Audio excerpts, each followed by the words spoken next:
our veins. Sitting in the bleachers in the rain. We've shed a million tears and drank as many old-style beers out at the game. Let's go, Cubbies, Ranto. Michael Cotton. Ranto. Michael Cotton. Ranto and the lovable Lucy. Lucho Scali. Ranto. Michael. Ranto. Cotton. Ranto and the lovable Lucy. Michael Cotton. Ranto. Lucho Scali.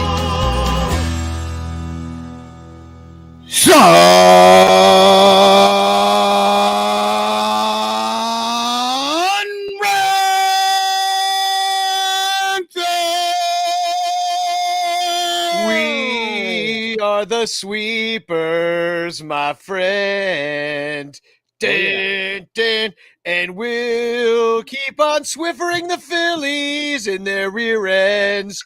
Brr, brr, brr. We swept the Phillies. We swept the Swiffer. I'm holding a Swiffer duster. All my brooms are too gross. I can't bring a broom on the show. We'll be rated X. Welcome to the Son Ranto Show. My name is Danny Rocket. I'm one of your hosts.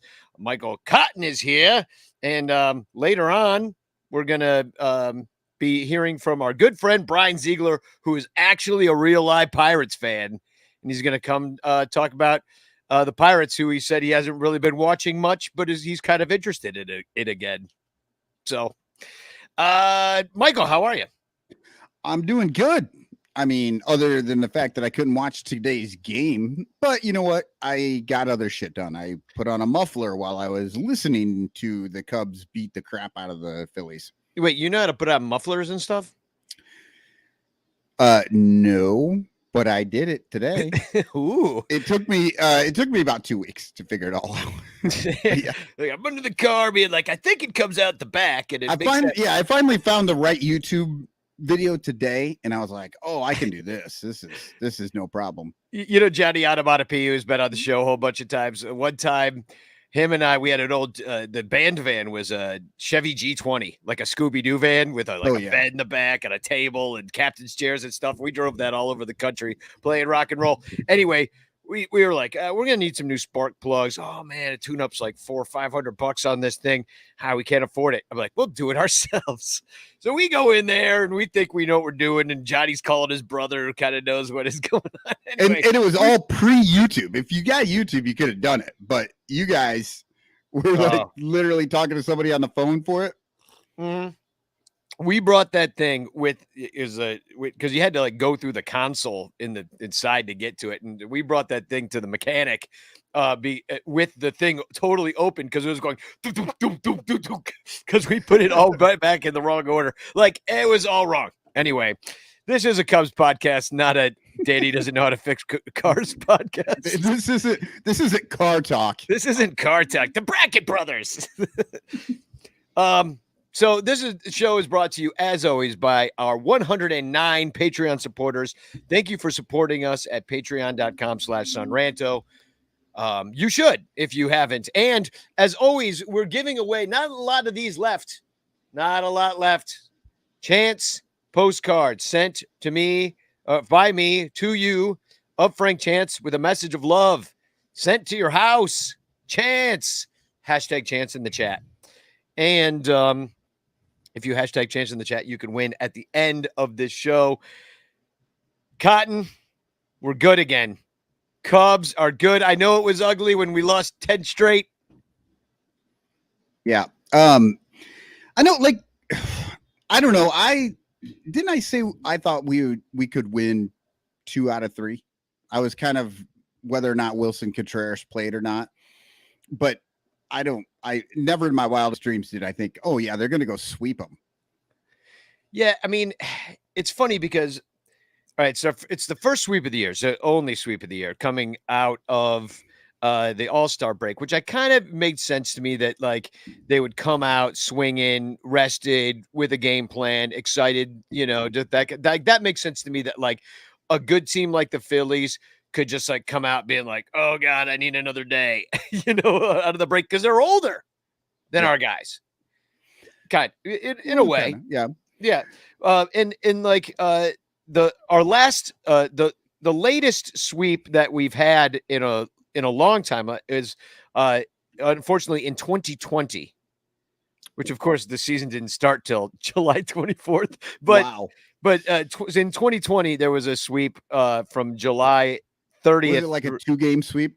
No, it was a 3-gamer. No, I made sure it was a 3-gamer, but that was the latest sweep, but that was just because it was 2020. It took a long time for the Cubs to sweep. We ate meatloaf a few times this year, I know. and took a Yeah, while. I mean, we Cubs were are on at 400. yeah, we winning went on a percentage now. streak, right, of winning like 3 or 4 series in a row. But yeah, nothing close to a sweep, and I don't know. I didn't think it could happen. But what this tells me, Danny, is that we were right all of those years that we said, do not vote for the Cubs for the All-Star game. Let them rest, because if this shit team can come back after that rest and beat the crap out of the Phillies, who actually have something to play for, like, imagine what could have happened if all of our good players, the core that we had, would have come back all rested and ready to go. Yeah. Yeah, and that's true. Like, and who went there? Well, you had Schwarber, who he struck out 3 times in one of these games, went 0 for 4. I mean, right up at the top of that lineup. He's now the batting. only thing he did was the first pitch. The home first run. pitch, yeah, he hit the first pitch of Justin Steele's out of the park. But it seems to me like the Phillies are a bit of a mess, and like, man, it's like it almost feels like, and I had this thought, it's nothing's an exact comp here, but it almost feels like if the Cubs had re-signed all of, the your Javi and or let's say they get Nick the Stick back, and then they got Schwarber. Well, it just felt like maybe remember Philly was going for it with Arrieta, and that didn't work out. Like, nothing Philly does is working out. They're playing like behind the ball, like they're behind the rest of the league. And it seems like if the Cubs had made all the moves that the meatball fans would have wanted, we would be Philadelphia with guys you've heard of, lots of expectations, and just like in 2018, 2019, 2020, like the expectations, they will fall short. And the Phillies, I don't think they're going to do shit this year. I don't.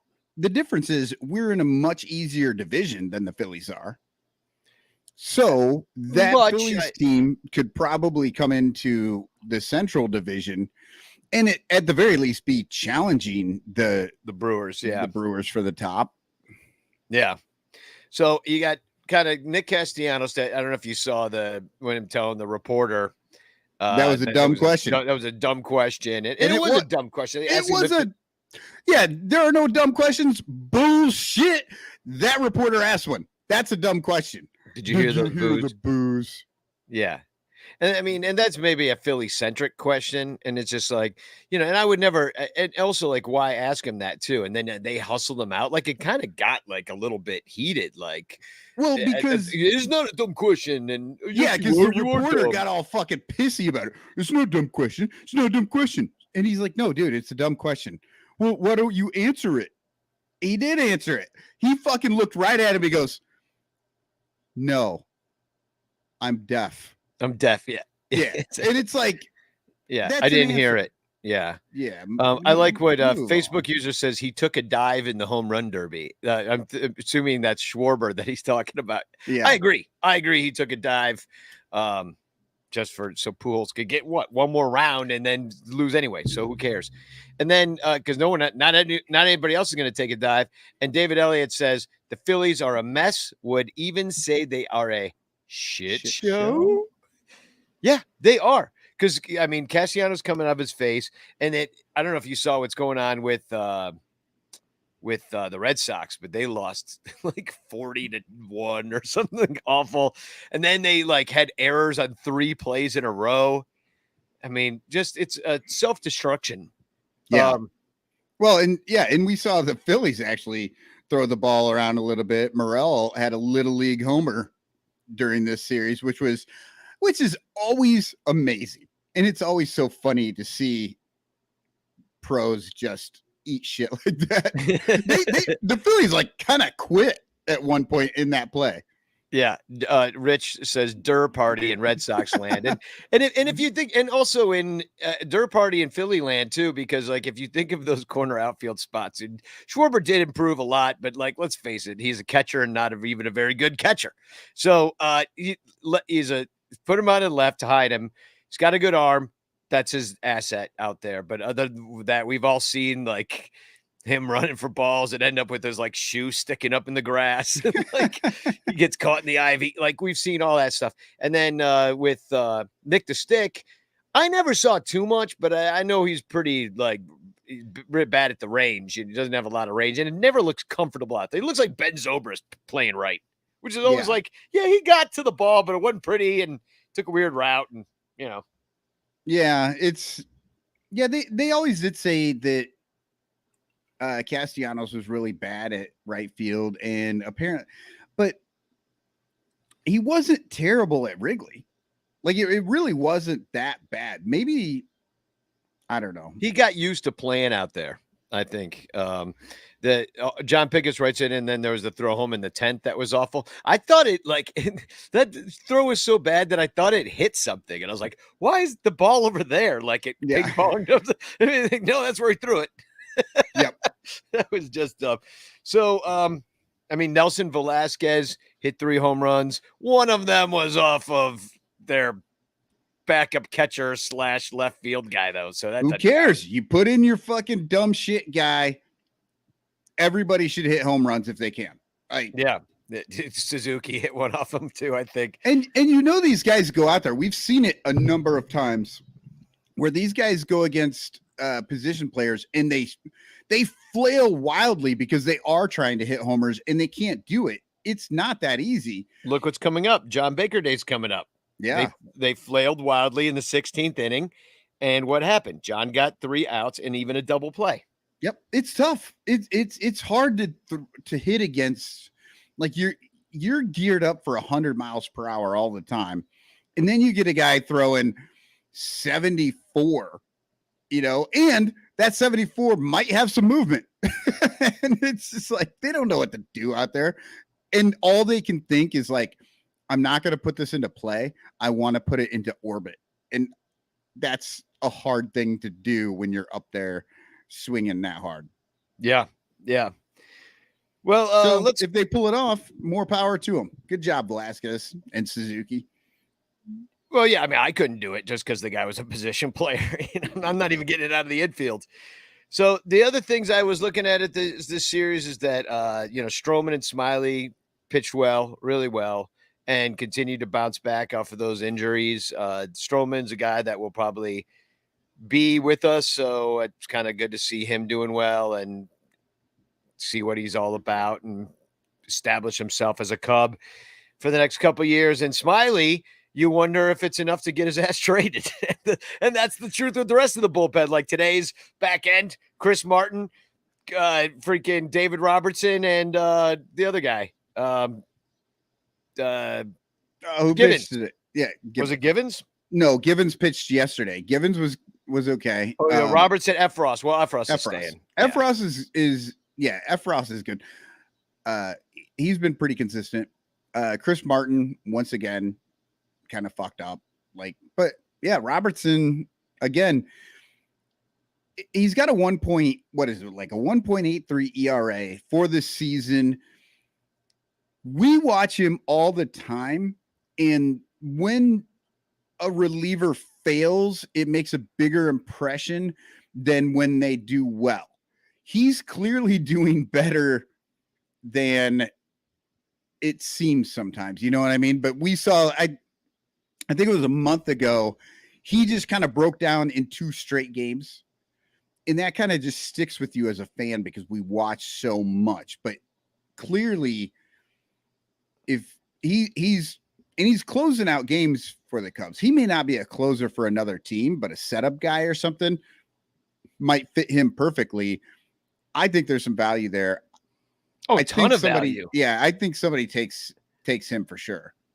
Oh, absolutely. And not just a ton of value, a ton of experience. Yeah. Well, I just think that sometimes Cubs fans, me included. You're like, oh shit, Robertson's coming in.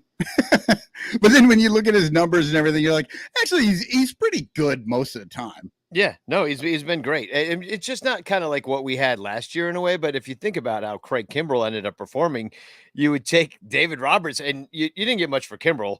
I mean, I don't think. I mean, if you look at what is there, I mean, maybe Cody Hoyer will be good, but we don't know. And everybody's like, no, that's the real prize of this thing. I'm like, well, he Cody doesn't Hoyer play was baseball good last year, but then he fucking blew his arm up. So we don't I know. mean, he will probably be good when he comes back, but you never know. Yeah, my prediction is Madrigal's never going to be good. That's my prediction. That is my prediction too, because I think.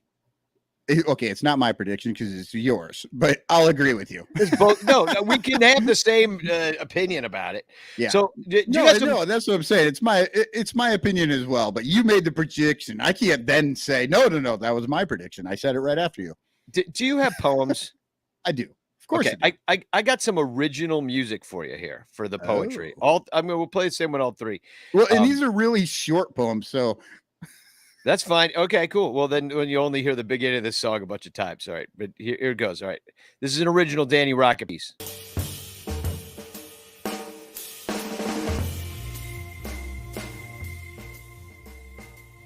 You ready? A little more volume. How's that for you? There you go. Okay. Yeah, I'm liking that. Sounds good. Okay. Cubs poem 93, Chicago 15, Philadelphia 2. Cubs off the all-star break, starting off all-star great. Wilson, Velasquez, Suzuki, even Morel with a little lead. Home run derby in the CB. Nobody saw it on Apple TV. But they gave it away, though.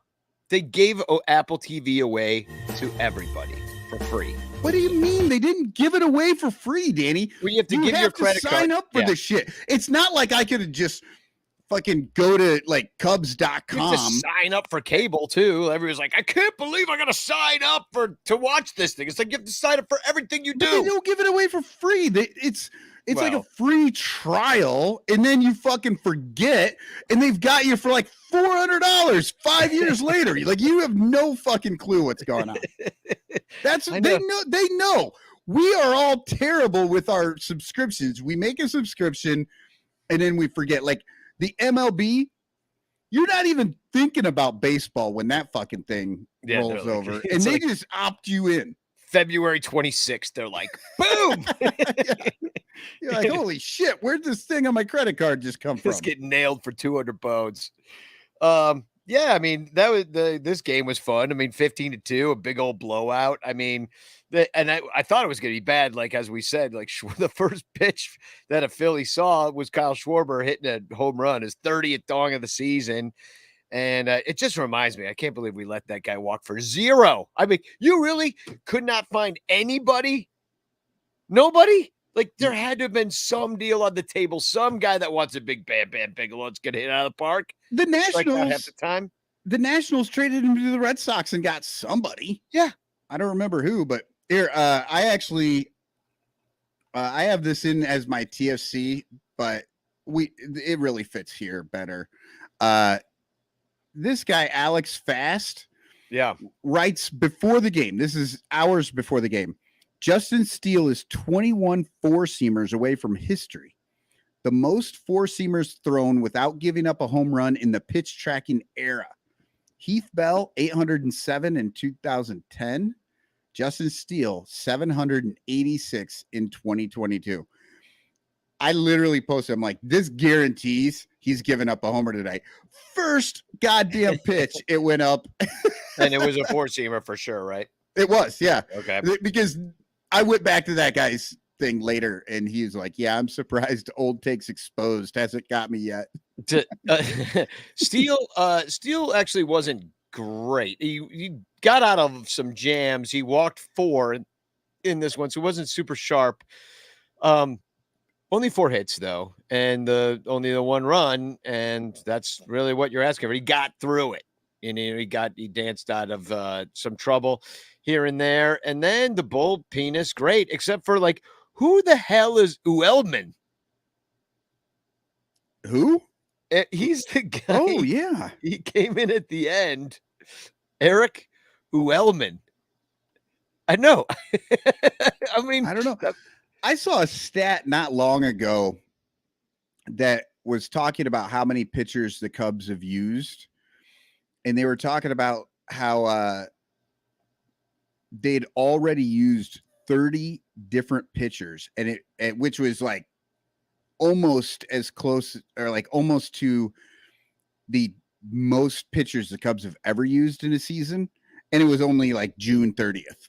It was like halfway through the season, and they were almost to the point where they were going to break the all-time record for how many pitchers they've used. Yeah, well, we might be there now because I never even heard of this guy. And then until this game, which I mean, I'll be honest, I was not watching the ninth inning of a 15-2 blowout. I was Well, busy. nobody was, Danny, because it was an Apple TV, and you can say it was free all you want, but it's not free.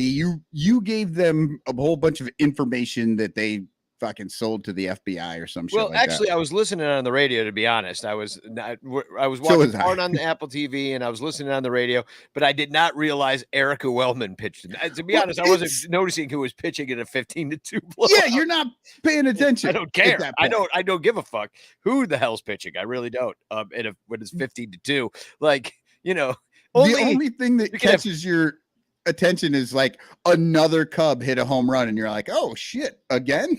Yeah, exactly. So I mean, this was just pretty embarrassing for the Phillies, I would say. And then for after that to happen, and then we should do it. We should do the poem. So here, I'll give you. Are we starting another? Yeah, I think so. I mean, what are you going to say about a 15-2? They pounded out 19 hits. Everybody got hits. Here, I'll put up the box scores, and we'll give them a right. So I like what Steele is doing in general, but I can't get real excited about him. You know what I mean? Like he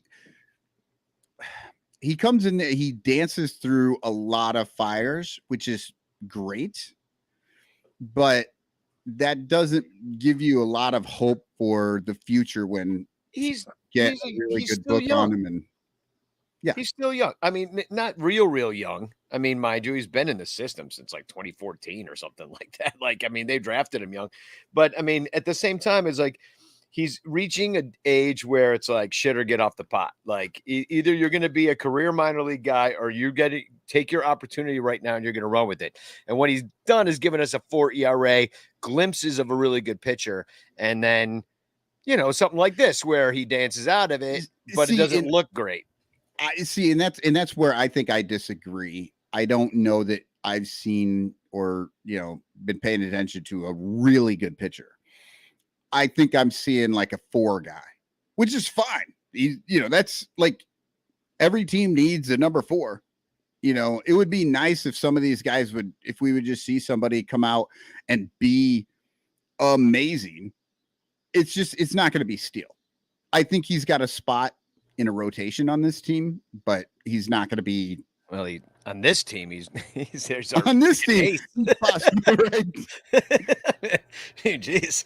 On this team, he's only beat out by Keegan Thompson. So, well, maybe Stroh. Stroh looked good. Stroh looked great. And Smiley, but who knows what happens. Okay, yeah. Or Eric Uelman. Uelman. As the case may be.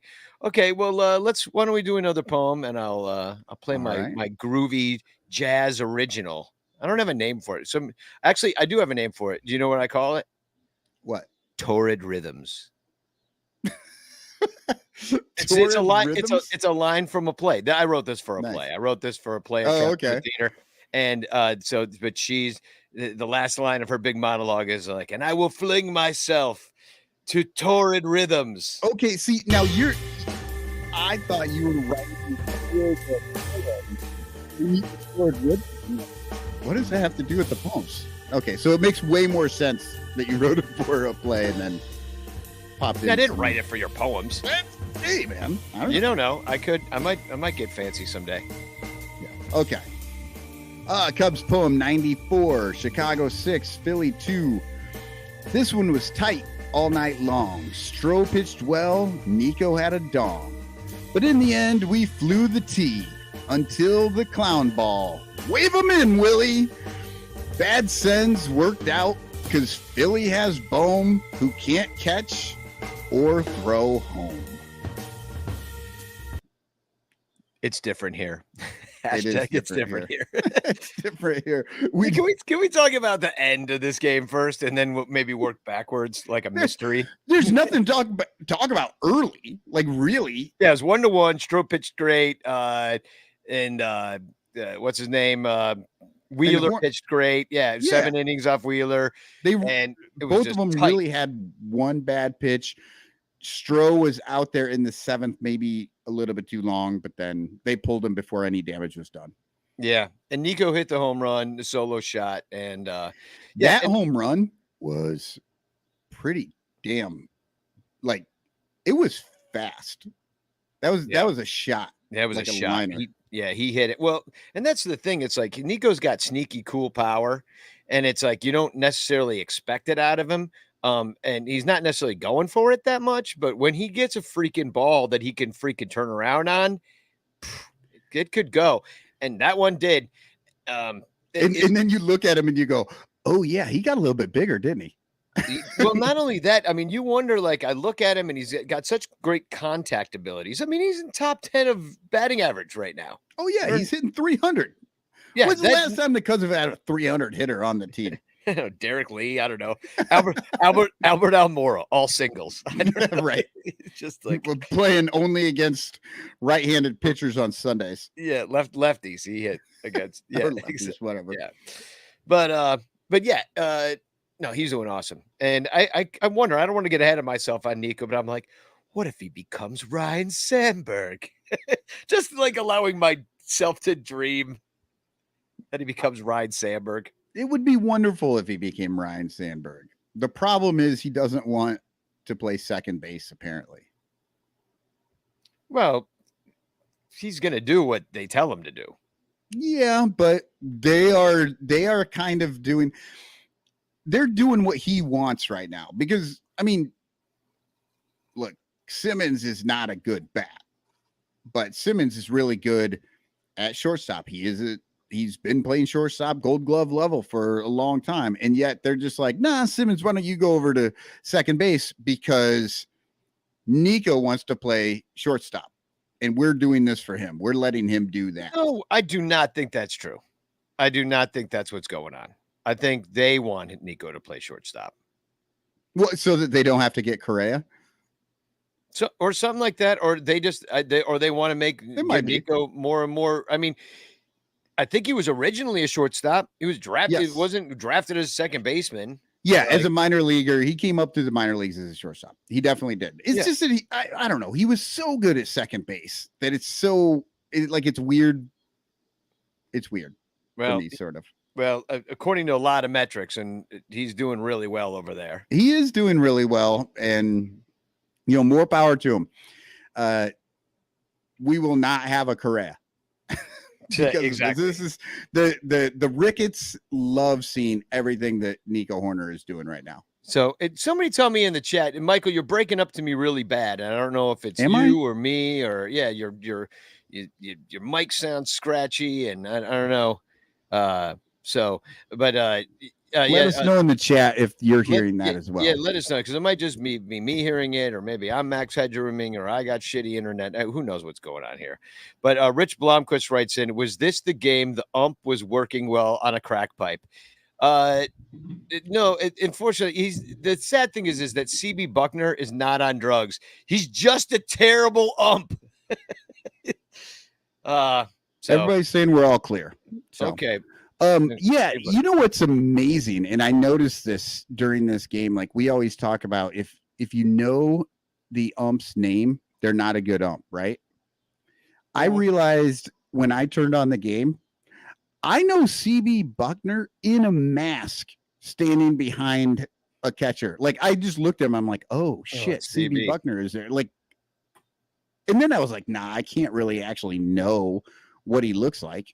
And yes, I actually did realize it was CB Buckner back there just by looking at him. That's how bad this guy is. Criminally blind Buckner. Yeah, it was bad. Rossi got tossed on a Patrick Wisdom strikeout, which I don't know wasn't a strikeout. And there was another play. I forget where. Oh, here I've got it here. This is where he did. Oh, this is the call. This is the Patrick Wisdom. So he calls. You could see that ball number 1 is a strike. Ball number 2 is not a strike, but Wisdom swung at that one, I think. Oh, okay. Ball number 3 was called a ball, and it was actually strike 3. And so the Phillies were pissed about that. But then ball number 4, which basically does hit what is technically the strike zone with a piece of the ball, but it is way more of a ball than strike than ball 1 was, which was pitch 3. Well, see, and that's where the real problem comes, right? Makeup call.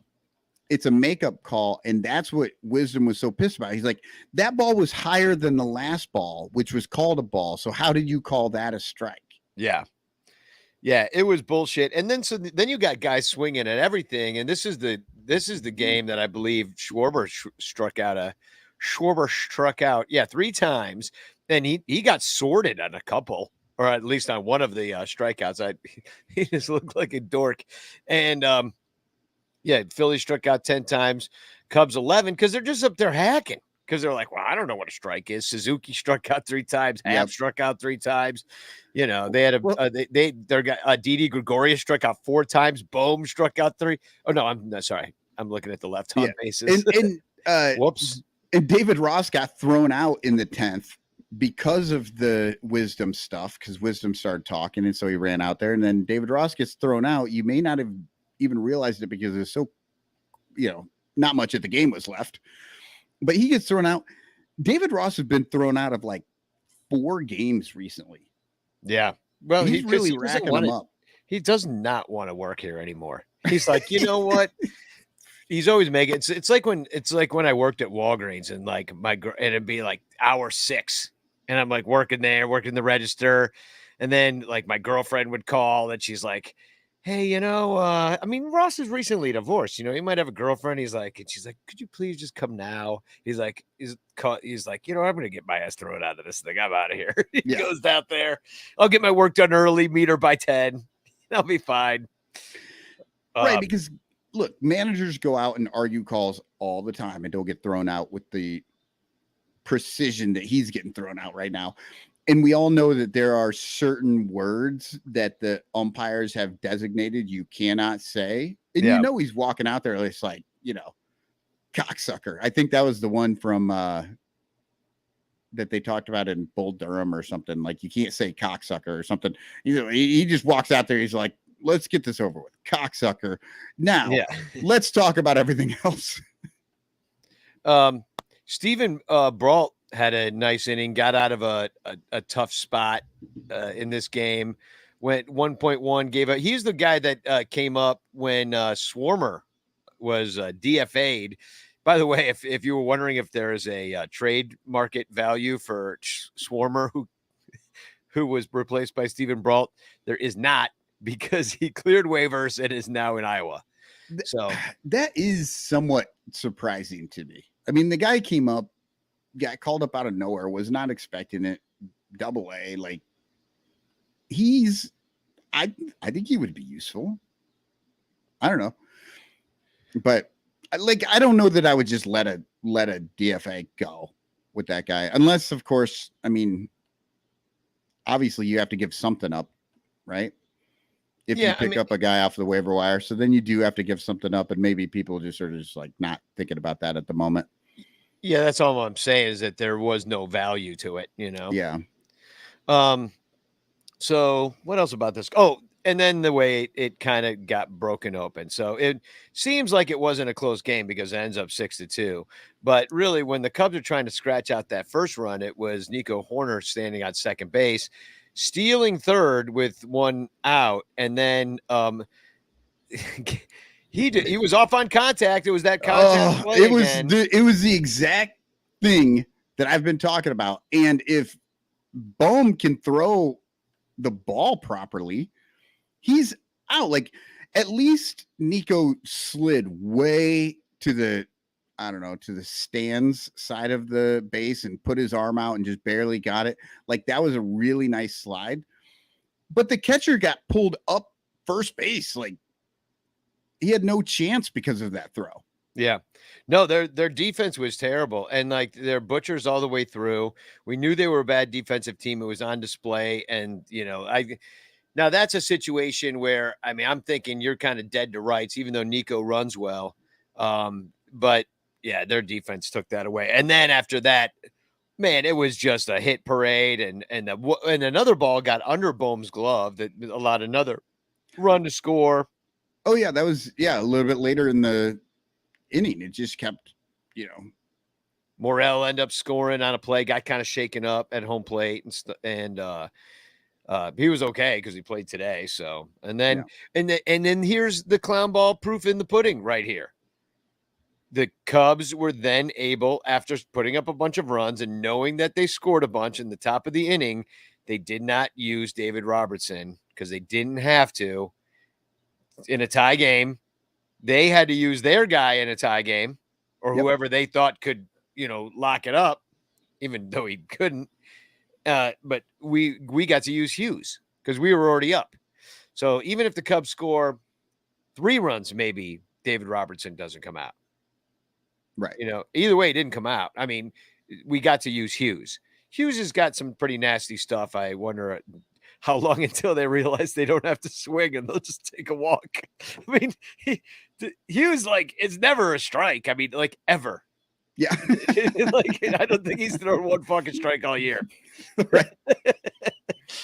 They swing at it, so, like, whatever. Keep it going. It's the old Arrieta trick.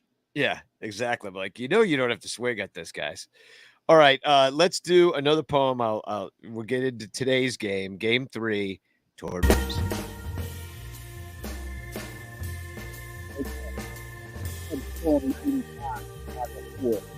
Three. Peacock is ridiculous, making us miss this. Gomes going deep in the Philly cheese sweep. Cubs start to win, sucking fans back in. Just 12 and a half back on the wild card track. Oh, man. Well, now you put it like that. No. Yeah, I didn't watch this game at all. This was straight radio for me. Nobody did. Well, I don't know. Could I have got? Well, actually, one person in our chat was like, I don't remember who it was earlier, but he was really pissed because it was on Peacock, and then his wife told him that they have Peacock, so then he was happy. And then he was fine. He just did. He didn't even know he had it. This is what I'm talking about. They get you. You sign up for something at some point. You don't even know you have this streaming thing. Well, you get it through all sorts of ways. Like, HBO Go comes if you got the cable package already. And like a lot of people just keep cable because it's just easy. I just turn it on. It's channel 67 or whatever, and you're fine. But, yeah, I'm the other person. I don't subscribe to anything ever. Like, it's on the radio for free. If you're not going to show it to me, I'm just going to listen on the radio. I have MLB TV so I can watch all the games. They have the replay of the home run within 5 seconds. Yeah. I hear it on the radio, and then I watch it on my screen. Like, yep. Anyway, that's free. Almost. It is free for me because it comes with T-Mobile. This game, Smiley, I hope he did well enough to trade him. So that's kind of sad because we won't have him to go out there and give us good outings like this. So Swarmer will be back, buddy. Thank God he cleared waivers because otherwise I don't know who would pitch, to be honest. Yeah, and you wonder if it's like, how are they even selling Smiley right now? You're like, oh, no, that was a little injury. We're just protecting him. He's low mileage. We kept him out of games. He wasn't really that hurt. We just wanted to be careful with him because we know you got a deep playoff run, New York Mets. Of course you need some starting pitching help at the back end of your bullpen. No, he'll absolutely give you another innings this year. No problem. Scratch and dent. Yeah, I feel like it's going to be one of those things that they did with the Darvish deal where they just, throw, like they're getting Contreras, and they're just like, hey, why don't you just take this pitcher too, just for the hell of it? Like they did to Caratini for no reason at all. Yeah. Well, and maybe you get more for it, though. Maybe that's what you got to do to get the prospects, the real prospects going. So, Bailey Falter ended up being their TBD. Yeah. So, Falter, Pat said, is a terrible name for a pitcher. Yeah. And he faltered. Gomes hit 2 home runs. So surprisingly, yeah, that's not Gomes' game. No, but he does it. And then Morel doubled. He scored another one of the runs. Phillies didn't even get a hit till the 5th inning, and Morel dived for this ball and didn't get it. And that was the first hit of the game. Yeah, he had a perfect game going into the 5th before there was even a hit. Like that was amazing. So, and it was hot there. It looked like it was 100. Like the umpire had stomach sweat in this one. It was bad. That was just the back of the catcher's head rubbing up against him. Yeah. Velasquez hit another home run, went back to back with one of Gomes's. They booed. The Philly fans were booing and booing. Man, the Philly fans, man, that's just who they are. Yeah. And I mean, they kind of deserve it. I mean, I don't know if I would boo. I would not boo the Cubs at this point. It just doesn't help. That's not how we are as Cub fans. We wouldn't boo our own guys. But like, out east in Philadelphia, like maybe that's part of their fandom, and their constant negativity is part of the problem of why the Phillies are a total shit show. They just got no vibes. Yeah, and I got Harper Papelbon choking Harper, all sorts of shit been going on for years. Right. I think it is, we talked about the question earlier about the boos, and it's a stupid question because you're in Philly. They all boo. Like if you're a player in Philly, maybe you don't hear the boos because you're just like, no, they boo everything. They boo when I do good stuff. You know what I mean? Like, I don't know that maybe they clock it the same way, or at least they shouldn't, because they just know that that's how it is in Philadelphia. They pride themselves on it. Yeah. No, that is what it is. And then what else happened in this game? Oh, yeah. Well, Phillies kind of climbed back in. Chris Martin gave up a home run. There was some kind of shoddy defense on the Cubs' part for a little bit of that, allowing a run to there was a ball hit into the shift or something, and then nobody was at third, and they just stretched an extra base there. Yeah, nobody was covered, and then Gomes actually dropped the pop up. Bodie dropped the pop up. Wasn't pretty, but Bodie, what's he doing out there? Everybody's got sunglasses, and Bodie's like, shit, I left him at the apartment or the hotel. Like he's the only person out there. Yeah, it's I mean, the Cubs bullpen, it's they gave up some hits. As I said, Martin with the home run, but he also struck out too. You wonder if he's one of those guys. I mean, there's not a contending team out there. Like if you're a fan of a contending team, you're like, hey, we got Chris Martin to like help us down the stretch, and you like see a 4.50 ERA, like you're not real happy about that. But he comes with experience and pedigree, and even though he hasn't been that good this year, but yeah, Robertson, I think, has got a fair amount of that. Frost wasn't that good in this one. He gave up a couple hits. They maybe just kind of had a good scouting report on that slider and that his weird delivery. But he didn't strike out anybody. Right. So anyhow, but he got through it. I think he got the double play when he needed it. And then a fly ball. I think that's how he got out of that inning. So Gomes really, this is the Gomes game. So the Gomes game. The Gomes game. You didn't think there'd ever be a Gomes game. It's a little. There was another game I called the Gomes game a little bit ago. Like I feel like you call everything a Gomes game if they hit more than one home run, as if it's ever going to be as important as the Sandberg game. Yeah. Well, it's true. The Gomes game. The Gomes game. All right, we're going to take a quick commercial break. We'll be right back. Please join our Patreon. It's how we keep our lights on here on the podcast. It really is our main source of income on this show, how we pay for tickets and beer. So you get perks if you join. But here's a commercial for it because we'd like you to join. All right, be right back. All over Chicagoland, there are thirsty, frazzled, overworked Cubs podcasters who are struggling to survive one more baseball season in the dog-eat-dog world of unpaid content creation. But it doesn't have to be this way. You can make a difference.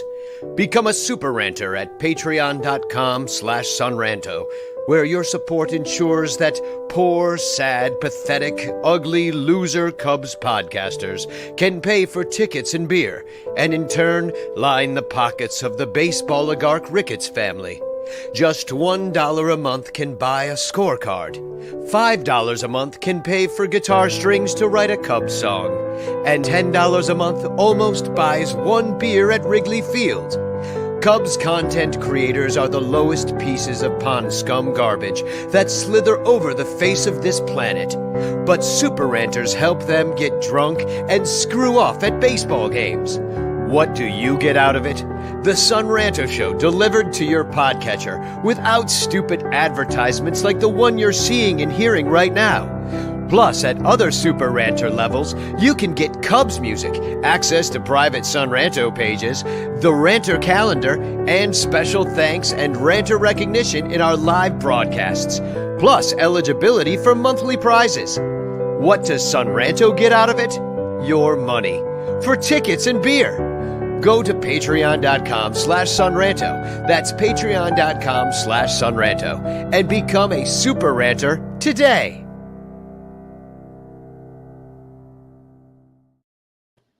And we are back. Monster Cubs podcasting. Hey, so good news. Got some good news for you. Miguel Amaya has started to play baseball again.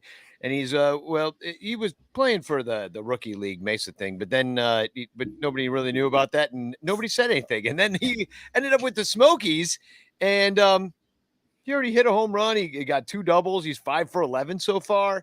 So, yeah, I saw that Amaya came back, but he didn't spend much time as far as I know, he didn't spend much time in the Arizona complex league. No, it's only been a month. Yeah. A month total, but he's not catching yet. But he's working his way back. Well, that's why they didn't say anything. It's not a real position, so nobody says anything about it. Dude's DHing. That's nothing. Yeah, he may as well be throwing off a flat ground. He's not close to being a Cub, I'll tell you that much. And then, so anyway, that's good news. I thought I'd bring up that Paul Goldschmidt and this story about how the Cardinals, and we're going to find out who's unvaccinated on the Cubs real soon when the Cubs travel to Toronto, where they have a rule or a law that says that you can't come there if you don't have a vaccine. And, the Cubs are playing there, but the Cardinals are playing there first. And guess who is not vaccinated is their 2 best players, Paul Goldschmidt and Nolan Arenado. Yep. Yeah. Idiots. Arenado actually claims, again, he didn't want to get vaxxed because he wants to have children someday. Yeah. And that is he has bought into this. Like, that was some of the misinformation put out there that the vaccine would make you impotent, when it's actually the opposite. Like, COVID can make it harder to have children after you've had COVID, so it's interesting. His own research that he was doing, it didn't come out well. Well, that's the thing, is you can do all your own research in the world, but if you're talking to the wrong people, you gotta be, Well, and speaking of that, I threw this in there. You may not have seen it, but Miles Michaelis, did you see this interview? Yeah. After the game, he's cosplaying as Burt Reynolds and Smokey and the Bandit. He's got his stupid hat on and his sunglasses in the locker room. Like, I don't know what the fuck he's doing, but he's talking, and they asked him about the vaccines, and he was like, yeah, they don't have it. And I wish I hadn't got it. That's what he said. He wishes he had not gotten. That's the dumbest take on the vaccine I've ever heard. But he says, with all of this stuff coming out now about the vaccine, I wish I hadn't got it. The only thing that's coming out now about the vaccine is that you could still get COVID with the vaccine, but that your outcomes are going to be better with a vaccine. Well, the problem is the vaccines that we got vaccinated for, that's not the strain that's going around. So Because like not now enough we're people got vaccinated, it was able to mutate and grow through other people and then come back. yeah. That's it, and it's exactly how the flu, like people don't even understand what the hell influenza actually is, but the flu shot is the same way. It changes every year. You have to get boosters every year if you actually just don't want to get influenza. Yeah. No, that I don't understand how people don't understand how vaccines work that have been around for like 100 years. I mean, but I do understand Because the only time they got them, they were babies and they weren't making those decisions. And their parents were like, yeah, vaccines are good. Give them a vaccine. And then they grew up and they're like, oh my God, I've got vaccines in me. yeah. Like, you don't have polio. You're not sitting in an iron lug, Miles Michaelis. You're pitching for the freaking Cardinals, you idiot. So, yeah, anyway, it's just such a dumb story, but I am going to be fascinated as to which Cubs are not vaccinated. Hey, that rhymes. But what I'm wondering is, who do you think is unvaccinated? You know what? We should do another contest. Just like we did for the All-Star. You pick the players on the team, and the more that the closer you are to the right players, the more you win. God, or not the more you win, but whoever gets the most correct answers would win. Maybe remember the Cubs never hit their threshold. Never. That was a completely different team now, though. Yeah, that was a completely Rizzo was still doing research, and they just weren't sure yet. They weren't sure. Yeah, Rizzo did the research to the tune of what did he get, $70 million or something from the Yankees? His research said $70 million. He's doing research with his accountant right about now. Yeah. So speaking of money and the Cubs, 8 of the top 10 draft picks signed, and the other 2 are expected to. They're over slot. So we'll see them in 7 years. Over slot thing. It's just a way to it's like the luxury tax, it's like you get this much money, but then that's got to come from Peter to pay Paul. And it's just all this freaking it's like money around to get shit done you want to do. If you pick a player at 7 who nobody thinks should go at 7, then you can pay him not 7 money, but you can pay him the money that he would have made wherever he was supposed to get. And then you save that money and you can give that money to somebody else, which doesn't make any sense to me, because if they weren't supposed to get that money, then why would you be able to give it to somebody else? Basically, the Cubs picked a player nobody expected to go in the top 10. Yeah. In order to save some money to pay other players, somebody else. Yeah. Which means that they're hoping to pick players. I don't know what the hell. Yeah. I like what's going on in the chat here. Both Nick G and Terry E says, I bet Bodie is the one that's not vaxxed. And he's got real January 6th energy.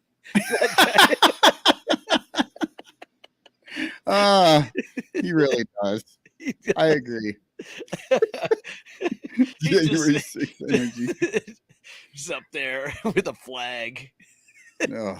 Sitting on a statue. Whoa, let's get Pelosi. Oh, man.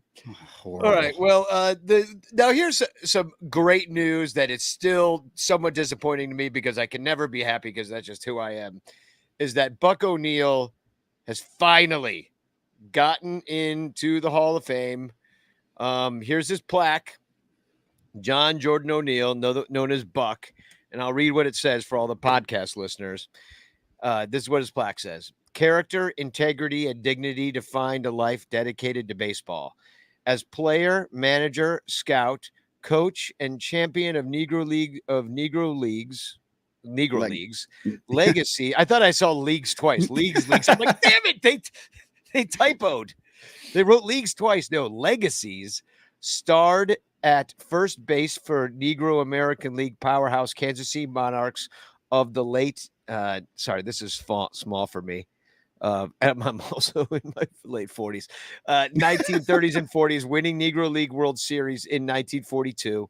Took the helm as successful Monarchs manager of the 1940s through mid 1950s. Scouted for the Cubs, helping numerous black players transition to the American and National Leagues. Then became the first black coach in NL or AL history with Chicago in 1962.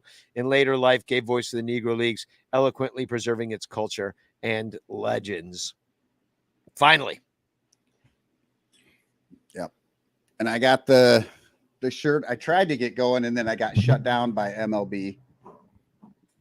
The Fly the 53, you know, where we talk about it. I don't know if that was ever, I don't know. They really do need to retire Buck's number there at Wrigley Field, but they don't honor him at all. They don't do anything. And Crawley, former co-host of this show and a frequent guest, he talked to the Cubs pretty hot and heavy about trying to get something going, thought he was getting somewhere, and then they circled the wagons on him. So maybe they told him they were planning something. They never did it. Yeah, in listening to the game today, Pat talked about Buck a little bit, but never did bring up, unless I missed it, never did bring up that he was the first black coach in, the white major leagues. Like he broke the coaching color barrier. Yeah. And even Pat didn't mention it. And I think that's just an organization wide sort of blind spot that they really need to. I mean, so you see behind me, I got Buck O'Neil on one side and there's Ernie Banks. Mr. Cub is a Cub because of Buck O'Neil. Yeah, Billy Williams is Billy a Cub Williams, yeah. because of Buck O'Neil. 2 Hall of Famers whose numbers have been retired. And yeah, Buck O'Neil scouted and signed Lee Smith as well. Like these guys, like he needs to be honored more than, well, the Cubs organization you can't honor him any more than the Baseball Hall of Fame, which sadly they did it after he died and they should have, done it earlier, but at least they're finally doing it. It's sort of a Ron Santo situation. Apparently Buck put up good numbers last year and finally made it. Yeah, well, I mean, it's just he really went over the top with his 40 homers.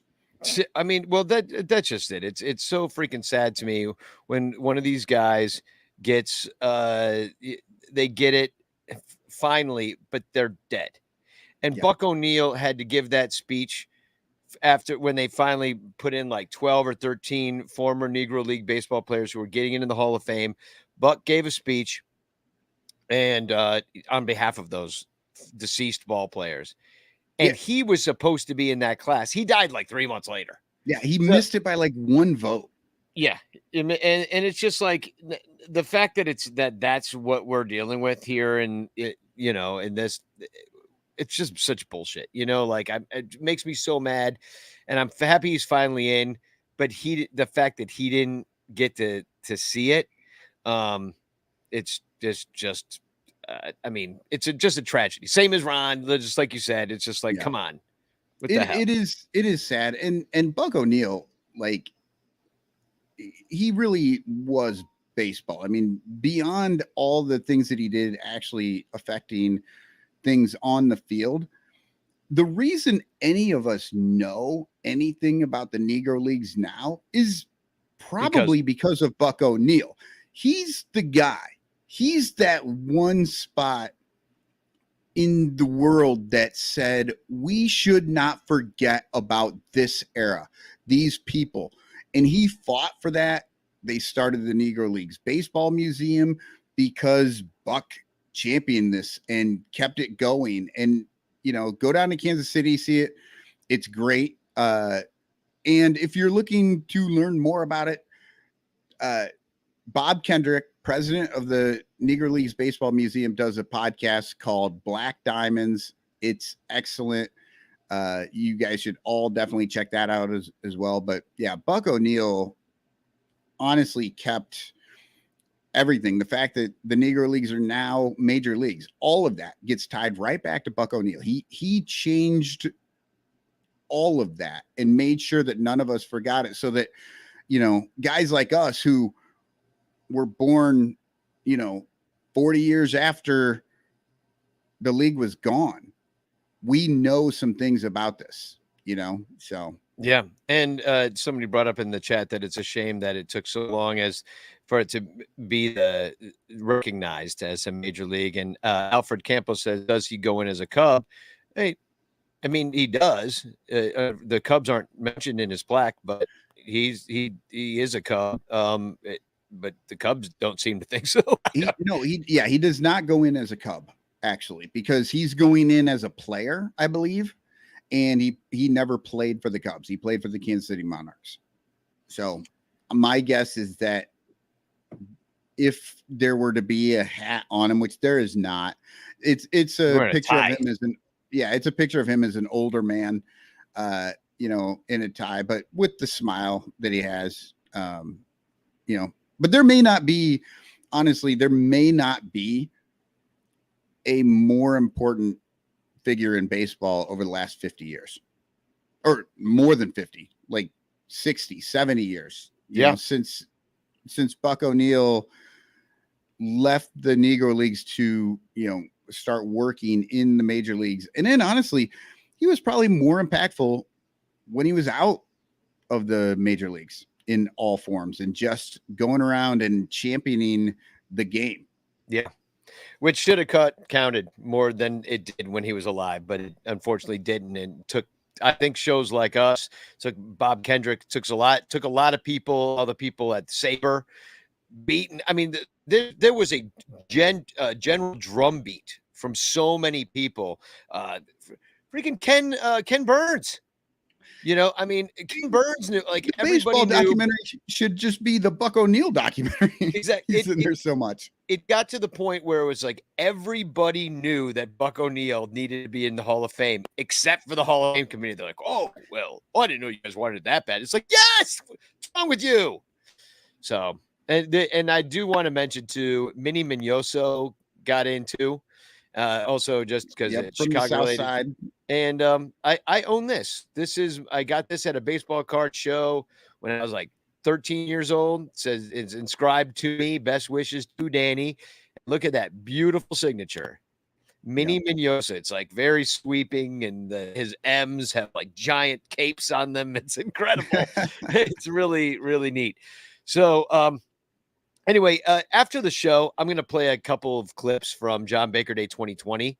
Where we talked with Bob Kendrick and John Baker, and we learned a lot from Mr. Kendrick. And so I'm going to play a couple of those clips. I put one of them out on Twitter today, but I'll play a couple at the end of the show after I play a song. And but right now, we're just going to take a quick commercial break, and then you're going to hear me say a live commercial. So get ready for that.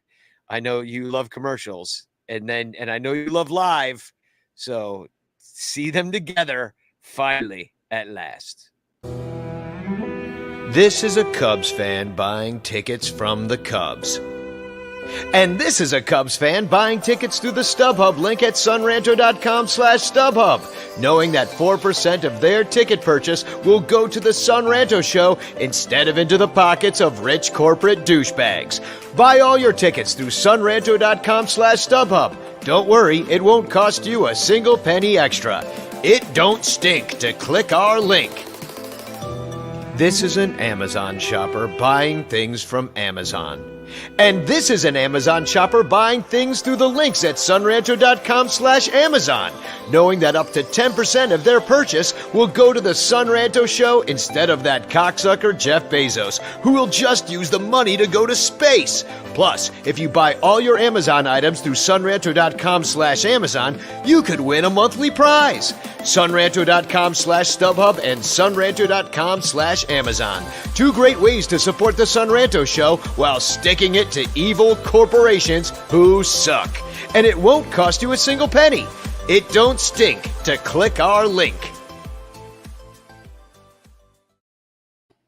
All right, I got bad news for everybody out there, and that is that Son Ranto Show has teamed up with a gambling syndicate. No, I'm not going to read it. I'll read it. I'll read it verbatim. In fact, everybody, why don't you read the copy, the script, along with me live? And I'll put it up there. You can all read it with me.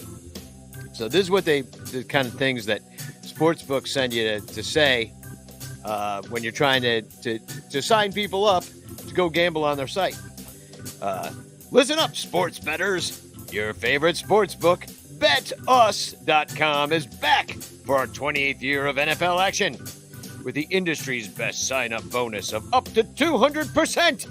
BetUS, or BetUs, offers our members the opportunity to cash in on all your favorite sports, including NFL, UFC, and MLB.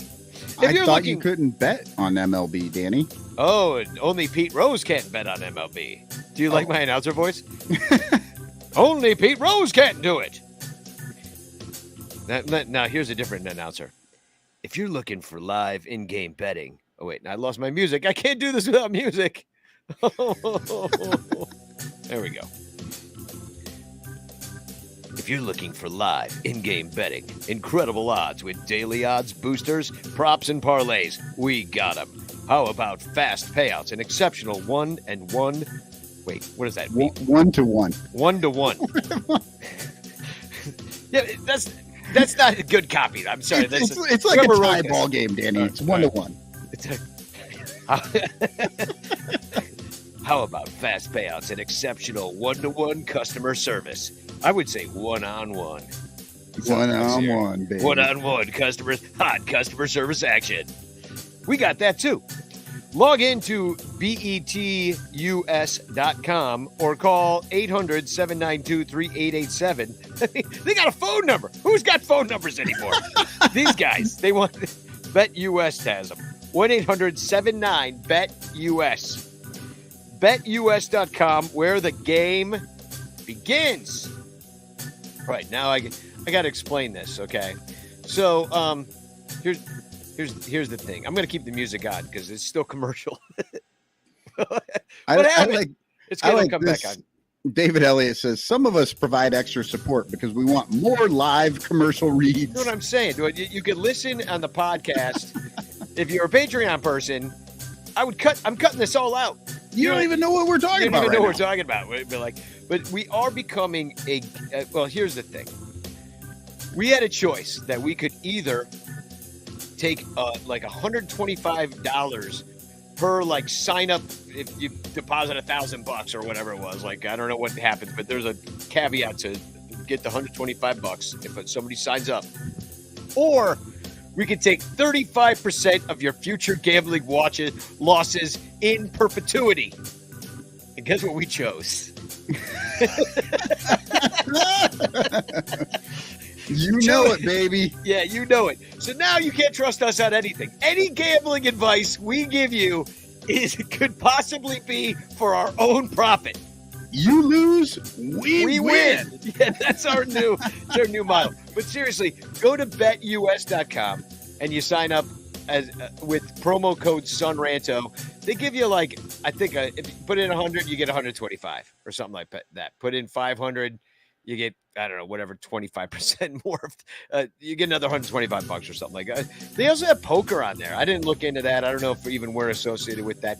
But another way you can do it that we would get credit for you going on there and gambling. And we're gonna sign up ourselves to it. We're gonna make that part of the show. You watch us lose money, but we benefit when we lose. At least we lose 35% less than everybody else. Like when we make $100 bet and lose, we get 35 of that back.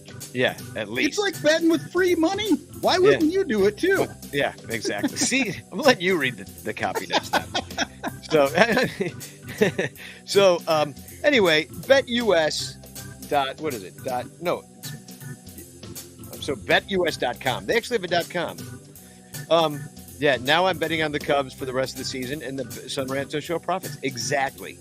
So yeah, I don't use it. I don't know if it's a good site or not. I tried to sign up, but I got scared. To be honest, I left. But you shouldn't try it out. And anyway, Right. And look, gambling makes me nervous, so I'm We're sweating always- right now. I'm sweating. and we're always trying to monetize this thing. These are the things that are available to us right now. If you have other things that may need to be advertised or whatever, you could pay us. Yeah, you can pay us. We're down. Like we will sell our souls. I'll say. I will send We just you did. my we just soul did for on BetUS. on a chance postcard. I'll send you my soul. So I believe I'm going to drop a link in the chat. I forgot to do this. I believe you can get to it through maybe this link if you want to gamble. I'm not sure if this works. I haven't tried it, but we're going to give it a shot right now. Let me see if I'm going to try it right now. Did it work? Oh, it did. 125% sign up bonus. Just make sure you put Sun Ranto. Otherwise, we don't get any credit when they're like referral code or something like that. Make sure you put hashtag chance in the chat. Thank you, Alfredo Campos, for reminding us. Hashtag chance in the chat.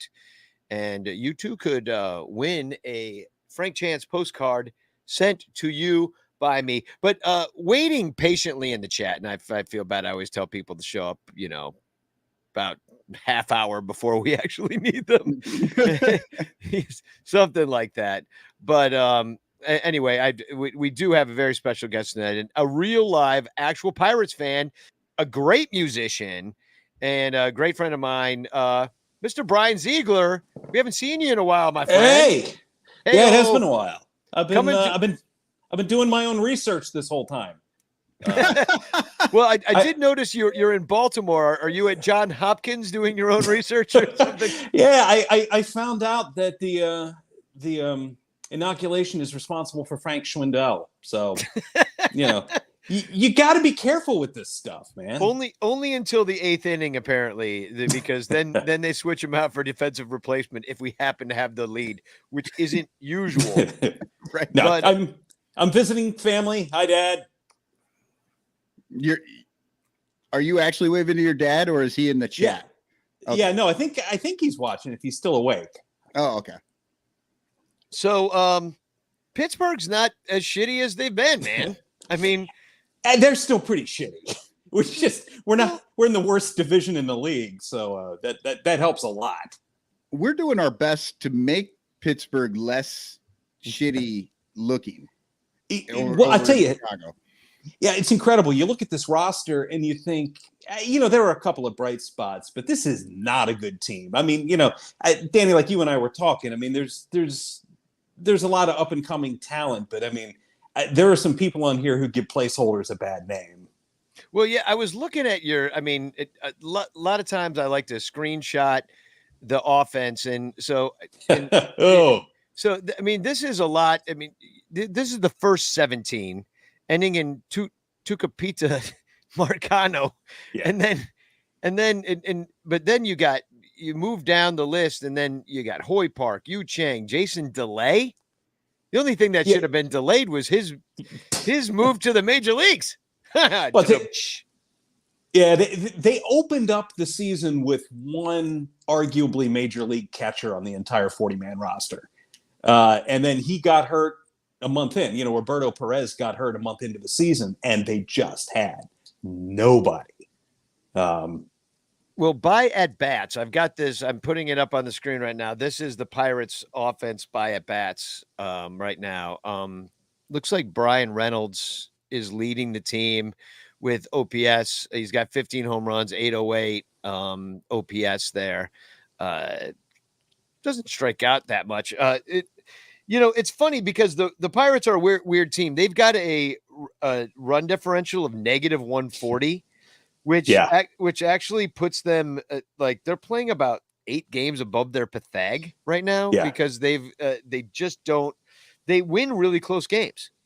Yeah, they're over 500 in one-run games, but I mean, you guys beat us 21-0 first month of the season, and they've been beat by double digits, I believe 6 or 7 times this season. Yeah. So they get into the position players pitching a little too often.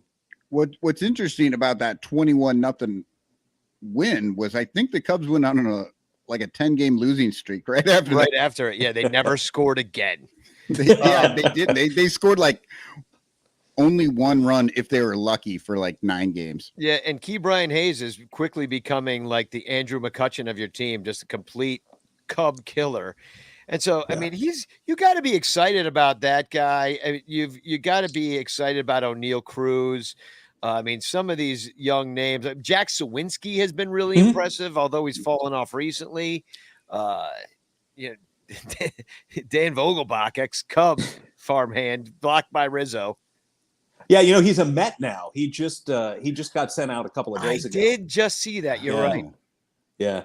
But I tell you what, I made lots of John Goodman jokes when they signed him. But I mean, his OPS was 769 this year. I mean, he does have a fantastic eye. He's just a tub of goo, Well,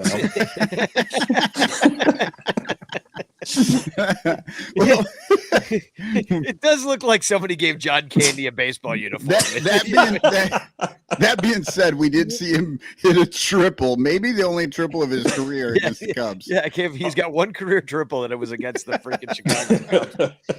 But offensively, you're managing to win more games than the Chicago Cubs, despite scoring 64 fewer runs than the Cubs. Now, this is a team, I mean, you got the 3rd worst OPS, you're average in homers.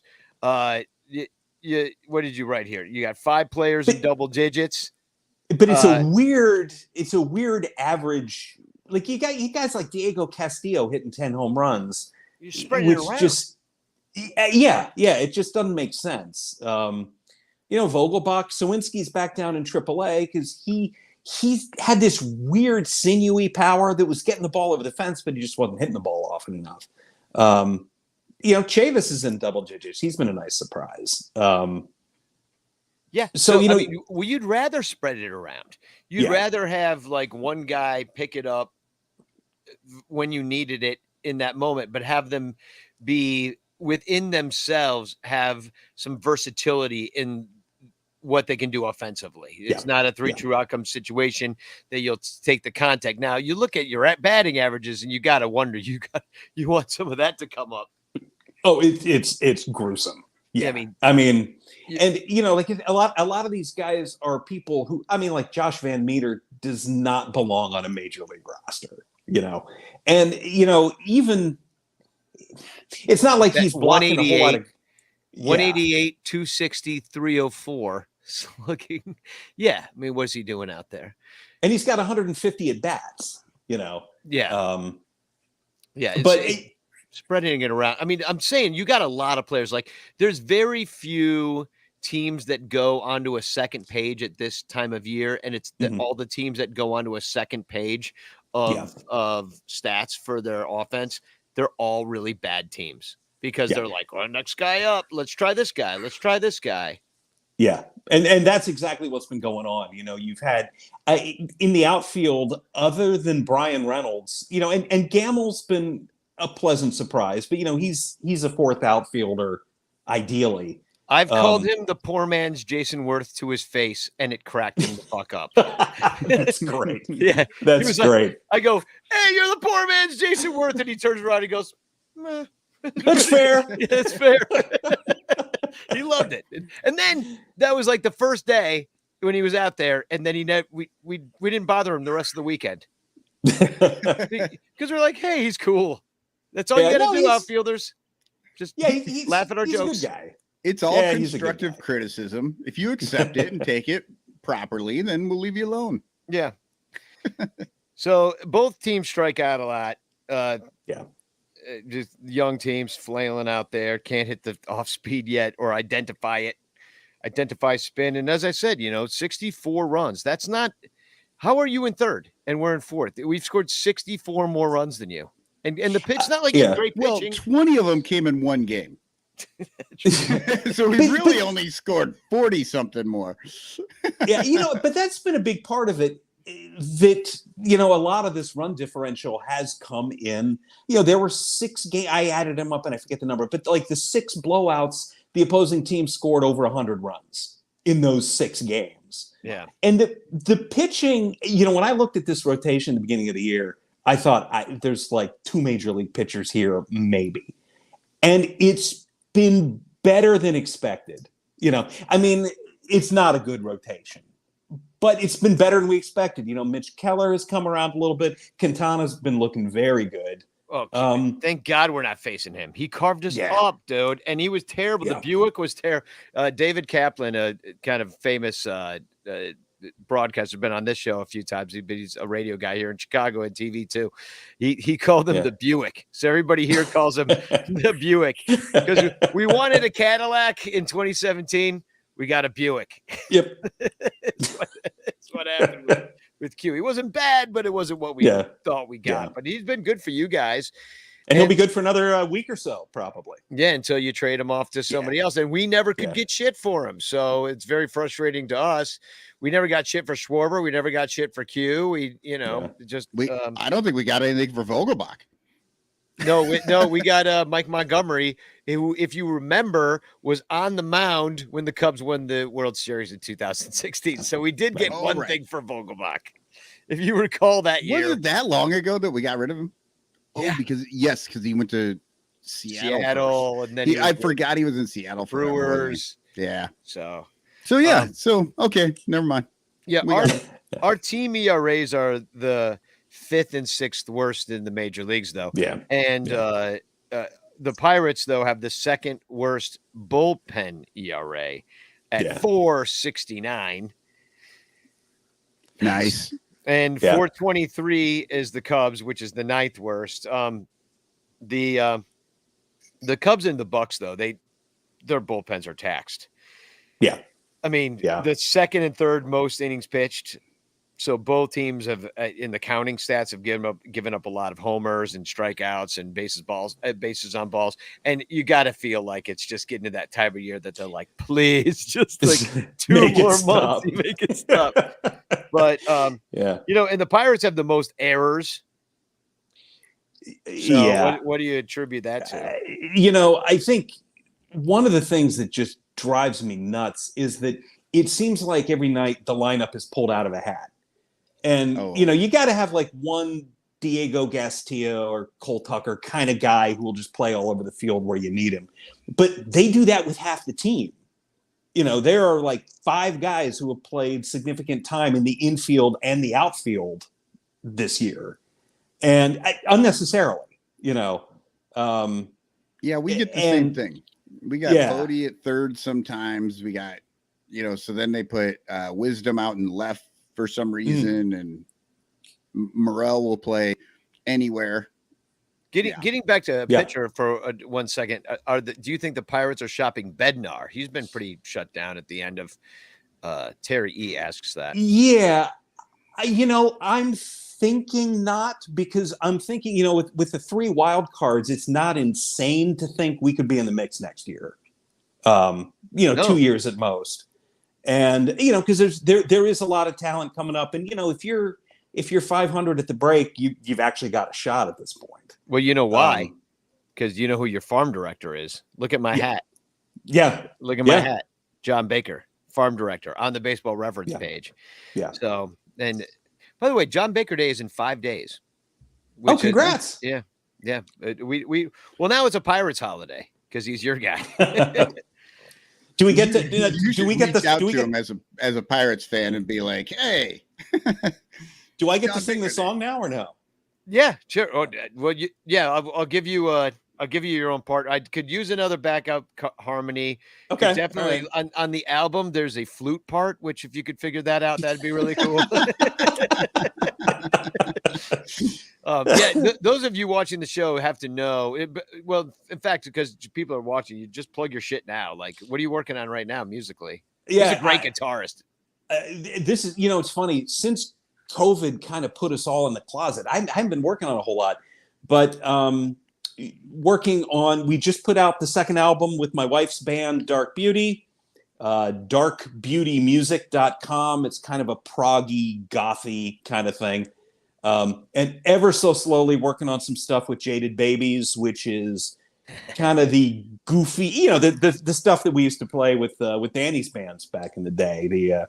We're being a little more careful with the let's not get our entire careers killed by something we think is funny anymore. But the jadedbabies.com anyway. But you still do Cripples and Drunks at the Roller Derby, do you not? that song is still one that It's been a while. It's still on YouTube. I love that song so much. Yeah, probably cancelable, but still. No doubt. Yeah, no doubt. Yeah. I'm just trying to get to retirement. That's all I'm asking for. Exactly. Not a forced retirement. No, right. So this is just a 2-game set that we got going on. Yeah, and the weather's going to be, it's cooler here in Chicago. Nice. Finally. It's going to be perfect. Yeah, 73 degrees on Monday for the night game, down to 63. That'll be really pleasant out there at Wrigley. No rain, 3% chance of rain, which means thunderstorm for hours. So, and then on Tuesday for the day game, God, what are we doing? 2 games. Who does this? This is so stupid. It's a 2-game homestand. It's the entire homestand is these 2 games. Yeah, the whole homestand is 2 games long. We go from Philadelphia to home to San Francisco on Thursday. So it just makes no sense. But 79 degrees for the day, down to a low of 69. Nice. And I will say this. I'm going to the game on Tuesday. I'm going with my family. You're picking the right game. Well, it could be Wilson Contreras' final game as a Cub. So I have been watching, or not as a Cub, but it could be that too. But at Wrigley, Field. So I've noticed that because of that, the ticket prices on this one have been kind of sticking a little bit higher than you would think for a 4th place team, but everybody wants to go see Wilson. And so I'm going to be in section 204. Please use our link at sunranto.com/StubHub. But I've got tickets, a link that I just dropped in the chat, which is actually sitting by us. So if you want to come and meet my mom or cool, shoot me in front of her, this is the game to do it at. I don't want him to get older. Yeah, exactly. Just stay right at this age. Blame it on the vaccine. So. Exactly. Well, I'm still doing research. So, somebody asked in the chat if you were in Bad Teenage Mustache. You played with Bad Teenage Mustache many times, but we had 2 different bands, but we would play like I'd go first or you'd go first. Like, we did it all different ways, but lots of gigs together because we had similar styles. But you played with our band too, right? Yeah, I think I sat in with you guys once or twice. I mean, I knew half your repertoire, so you know. That was back in the Electric Sheepdog and Progressive Dementia days. Yeah, God, all great bands. Check it out. Yeah. So no, me and Brian, a lot of water under the bridge, a lot of baseball water. In fact, it's funny. Today is the Baseball Hall of Fame induction, and you're who I visited the Baseball Hall of Fame with. I only went once, and it was with you. Yeah, that was a great road trip. Road trip. I got a picture of it sitting on my wall right now. So remember, we had our own lake. It was very romantic. Me and Brian together. I was getting divorced, sipping scotch and making sweet love. It was a great weekend. Man. We brought a cooler to New York to look at balls. Yeah, exactly. We did. I remember getting emotional. Like we went down when you go to the Hall of Names where Buck went up today. And you're just looking at those old names. Like for you, it's the Roberto Clementes and the Willie Stargels and all that stuff. And for me, it was the Ryan Sandbergs and the Andre Dawsons. But it's like you look at those names and you really do feel something. Yeah. So, but my strongest memory was making the same corny joke after every time we passed a cemetery. Which was it? Just saying people are just dying to get in there. Because on the road trip, But I made that gag like 10 times, like every. You know what? And I remember, you can make that joke about the Hall of Fame now. Yeah, true. Yeah, exactly. Because they do not induct living players. Living people. No. So game one's going to be JT Brubaker. Yeah. He's 2-8 with a 402 going up against Adrian Sampson, 0-1 with a 334. They're giving it away an MLB Network tote bag. So make sure you show up early for that tote. I got to get out there for that one. Oh yeah, everybody wants to see if I can get a ticket. It's going to be like construction paper with some twine. No, what they're calling a tote bag is like a grocery bag. Yeah. Oh, nice. Yeah. So do they have to pay the extra 5 cents on that or no? It's Chicago, of course. It's actually 8 cents because the 5 is cents, it? Oh, wow. Yeah, because the 5 cents is taxed. You see? That's how that works. So the Cubs, they've seen Brubaker a little bit. I'll put up the stats against Ian Happ's seen him a lot, does well. He's 6 for 18. That's a 333 average. No Cubs have hit a home run or a triple for that matter. Yeah. Ian Happ has 3 doubles though against him of his 6 hits. So thank God Jason Hayward's not playing in this game. Let me tell you that much, because he's 1 for 11. So Brubaker has turned into a solid kind of number 4 guy. I mean, his pitches are all average to above average, and his control, that's been what's turned him around. Is that his control is really solid. He's not going to overpower you, but the ball more and more often goes where he wants it to go. So if he's got a good scouting report, and he knows where to pitch you, then he can move it where he wants to, then it can be effective. And it was effective against the Cubs too, because he shut us out through 6, and he gave up 2 through 3 innings pitched at the beginning of the season when everybody was on a short leash. But he shut out Miami through 7 last time out. And but Rafael Ortega, if he doesn't get traded, which I can see him having a market too, he's 5 for 10 against him. So with 2 of them being doubles. So Patrick Wisdom 0 for 7. It's funny because Schwindel's 4 for 7. So and then Rivas is 0 for 3. So it's like it's all over the place. Is like either guys can see him, or they can't see him. So I think it's interesting that like there's outlier stats for some of these dudes. Either you're batting 500 or you're batting 0, and it's weird when that happens. As far as Adrian Sampson goes, there's less against Pirate at bats against him, but Michael Chavis has a homer, and Jake Marisnick, is he still with the team? No. Okay, well then forget what I was about to say. Or did they bring him back up? Wait a minute. Well, he's 3 for 6. He was down for a little while. I think he is back up. Okay. Yeah. I mean, I know it's hard to know with some. I mean, sometimes we had a guy. I already forgot his name. He pitched on Friday night. Uelman. Yeah, Uelman. He's got more vowels in his name than consonants, so it's just hard to say for English speakers. So Danny, we didn't even ask Brian here, and we should have probably started with this. Are the Pirates going to be buyers or sellers? I mean, I think, what's nice this year is I think we're finally getting into a position where they're going to be sellers, but it's going to be just the veterans, just the guys you don't want. Yeah, it's going to be, and I like Kevin Newman more than a lot of people, but it's going to be your Kevin Newmans, maybe Gamble, the older guys. And I think, it's funny to watch like the Yankees message boards where they're, talking about trading their number 23 prospect for Brian Reynolds. We're getting to the point where they're putting together a core that I can actually see winning in the next couple of years.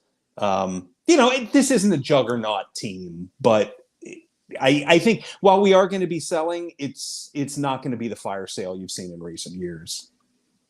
So you're not in on Juan Soto? Juan Soto, who turned down about 4 times the entire payroll of the Pirates. Yeah, 4 times. It's more than that. I mean, what are the payroll? What's the payroll of the Pirates? Like 40 million tops? Buck 380 at this point, I think. Oh my God. Yeah. So then in game 2, We've got. Oh, I didn't even say what Sampson did last time. He gave up 2 runs on 6 hits through 5.1 against the Mets. Sampson has been surprisingly good for us. You probably never even heard of him before, and to be honest, neither had we. And he's been just surprisingly good. I don't know if he's one of those kind of old guys that maybe could find his way onto into like a side guy for a trade. Oh, and we'll take that Sampson guy to eat a few innings for us. So I don't know if they would move him to a pen or what would happen. But game 2, Bryce Wilson, who spells his name not with a C but with an S, Bryce. You don't see too much. Bryce Wilson, this is a technical term you guys might not be familiar with, but he's what we call not a very good pitcher. Wait, is that an advanced stat? Surprised at how well we understand that. Don't get all Mackie on me, Brian. Sorry, it's one of these new. What's his new XFIP stats? I don't understand. Not very good pitchers. Is that even English? No, it's funny. You look back over this guy's career, and he was never good. He's a placeholder. He'll go out and throw the ball while you're waiting for the real guys to come up. Well, but he was good in his 2 starts before his last start. He only went through 48 pitches against Colorado. I don't know if he was just tired or what, but he was good in his his 2 starts before that. And the Cubs, they got 3 runs in 3 innings pitched during a relief appearance, in which we lost 4-3. We actually don't do well against the Pirates. I didn't even bring that up. That the Cubs do have a losing record against the Pittsburgh Pirates. I assumed everybody watching this show already knows that. Cubs are 5-8 versus them this year. But here's the Cubs' numbers against Bryce Wilson, and it's pretty good. I mean, Wilson Contreras has the only home run, but Wilson is also 3 for 9. He's got and then Happ is 3 for 5, and Ortega got some hits off of him. And so, like, overall, the Cubs 60 plate appearances, they're batting 346, OBP of 433, slugging 442 for 876 OPS overall.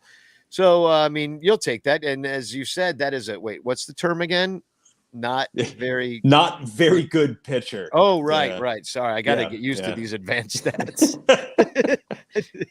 So it's a money ball thing. It took a while for me to grasp it too.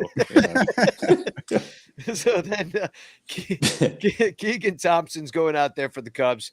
He's been really good for us this year and quite a revelation.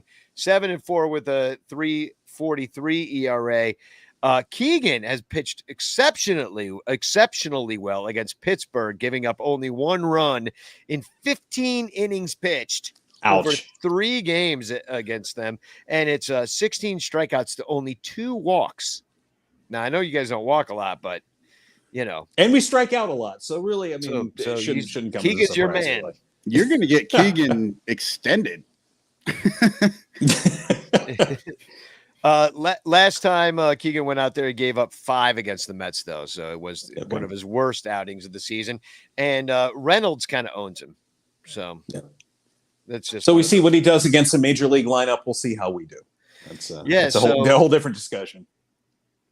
Yeah, it really is kind of like, for whatever reason, and I don't understand why, the last few years, we've really been kind of owned by the Pirates. And I know that the smartest thing you can kind of do is make your team, you can beat all the other teams in the majors, but if you can beat your own division and you're set up to beat your division, like find those other teams in your division's kryptonite and set up for that.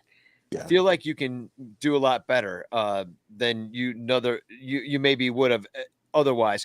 And I feel like that's where the Pirates are right now. Yeah. And I think that's one thing. They finally started to kind of customize their team for PNC Park too. Left-handers, even with a modicum of power, can get the ball over that Clemente wall in right field. And they finally started to kind of pay attention to building a team for that ballpark. You got to take advantage of anything you can. The ballpark's new. I mean, I can understand why they're just getting around to it. Right. Exactly. Yeah. They've only had 2 decades to start paying attention to these things. 2 decades in, somebody goes, maybe a lefty would be good. Have we tried a wait, guys, wait, hold on. Have we tried a lefty? So somebody's like, dude, mind blown. Why didn't you say this last year? Yeah. Man, see, you're too busy looking at exit velos. Gotta look at what hand the guy hits with. So I want to know where everybody's temperature is. Today we're going to talk about taking a rectal temperature. Do we have to take it rectally? Yes. You know she's going to be the one that sues us. Like, this is the thing that's going to, we've done all sorts of copyright infringement on this show, and it's going to be that nurse that's going to bring us down. Right. She'll be the one. Yeah, she's like, because she's a Cardinals fan. She's like, I'm not going to be at no Cubs show. Do you remember when I got the cease and desist from Sister Angelica? I don't. Is that nun with a beard? It is. You remember the song "I Love the Devil," right? Yes, I do. It starts off as a doo-wop and then moves into a thrash metal tune. Well, way back in the beginning of websites, we had, she was the nice nun who gave the Catholic talks on the Very Eternal sweet Word woman. television I'm look her up network. right now. I'm Googling Sister Angelica. Yeah. So we put Tickle Sister Angelica to hear "I Love the Devil" by Electric Sheepdog. And about 2 weeks later, I got a cease and desist letter from this Catholic television network. So that was cool. That was fun. Awesome. It was good times. Oh man, I gotta bring a picture of her. Did you know that there was a period that she was actually wearing an eye patch? No. Oh my God. Well, I mean, Perfect I'm for just, the Pirates. yeah, I mean, that's what I'm saying. It won't let me download. It says I'm gonna get I got to screenshot it, I guess. You know how sometimes it's just like, warning. Warning, pirate. Exactly. A pirate nun. How meta. I just pirating a pirate. A nun pirate at that. No, I'm going to bring nuns. Oh my God!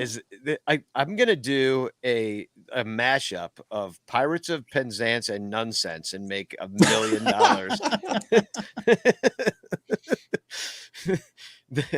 The Sisters of Penzance. I'm gonna bring. It's taking a while to upload. My internet is dog crap tonight. Here, can you guys see that? There it goes. There's Sister Angelica. Looking like a pirate with an iPhone. I mean, that's great.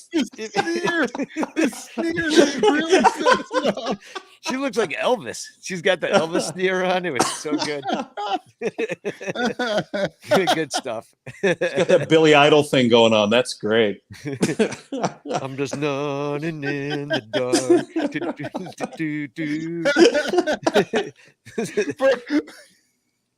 For the podcast listeners. Yeah, for the podcast listeners, that was a picture of a nun with an eye patch. and a massive sneer. And a massive Billy Idol sneer on her face. Yeah. It just, you know what? I'll just inexplicably make that the podcast photo. Perfect. Oh, good. Yeah, we'll call it. We'll call the show very strangely like Billy Idol Nuns Sneer or something like that. I don't know. I don't know. I thought you were going to go with Sisters of Penzance. Sisters of. There you go. I'm going to write that down because I will. There's forget. a Vogelbach joke in there somewhere too. But... Yeah, exactly. Vogelbach triples of Penzance. I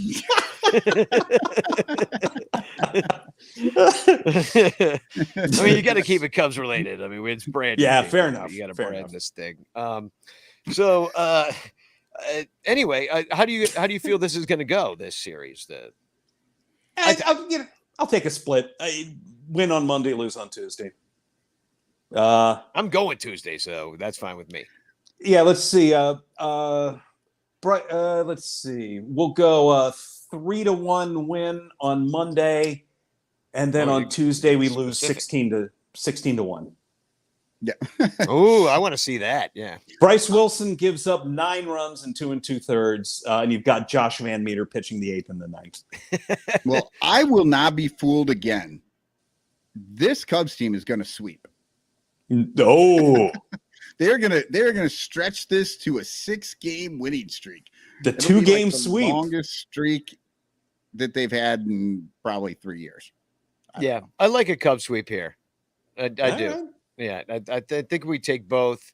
I'm feeling confident. Like, we're gonna get hurt again, Michael. We're gonna get real hurt again at some point. Facebook user says, "I'll see you Tuesday." I don't know who that is. Is it somebody? Is that a threat? Yeah, exactly. Is that a threat or is it a? Yeah, he's Because gonna I get did shot in front invite of his violence. mother. Yeah, I know. Well, they do. I mean, don't worry. They got like a 93-year-old lady running security and a teenager. So I'm sure it's going to be fine. I feel very safe at Wrigley Field. Sister Angelica running security, I think. Yeah, well, Yeah. maybe I have the time of my life and see all the wonderful people that have shown up to say hello to me, or I meet Sister Angelica in hell. We don't know what is going to happen on Tuesday. It's even better. She's got glasses over an eye patch. I know it's dude. You like, does you just are Get you a just seeing? monocle. Are you seeing the back of the patch better? I mean, what are you doing? So, you want to hang with us till the end, Brian? Yeah, And sure. sign off with us. Cool. Speaking of dead people, I guess it's Dwight Nice. Smith died, and it's very sad Oh, to I didn't me. hear that. Oh yeah, Dwight Smith died, and we went to the Club 400 event with him, and man, he went with Jerome Walton as well. So remember that they had the 1989 Dwight Smith won Rookie of the Year. Jerome Walton was the runner-up to Rookie of the Year, and it was an amazing year. The Cubs. There's a documentary out there called "The Boys of Zimmer."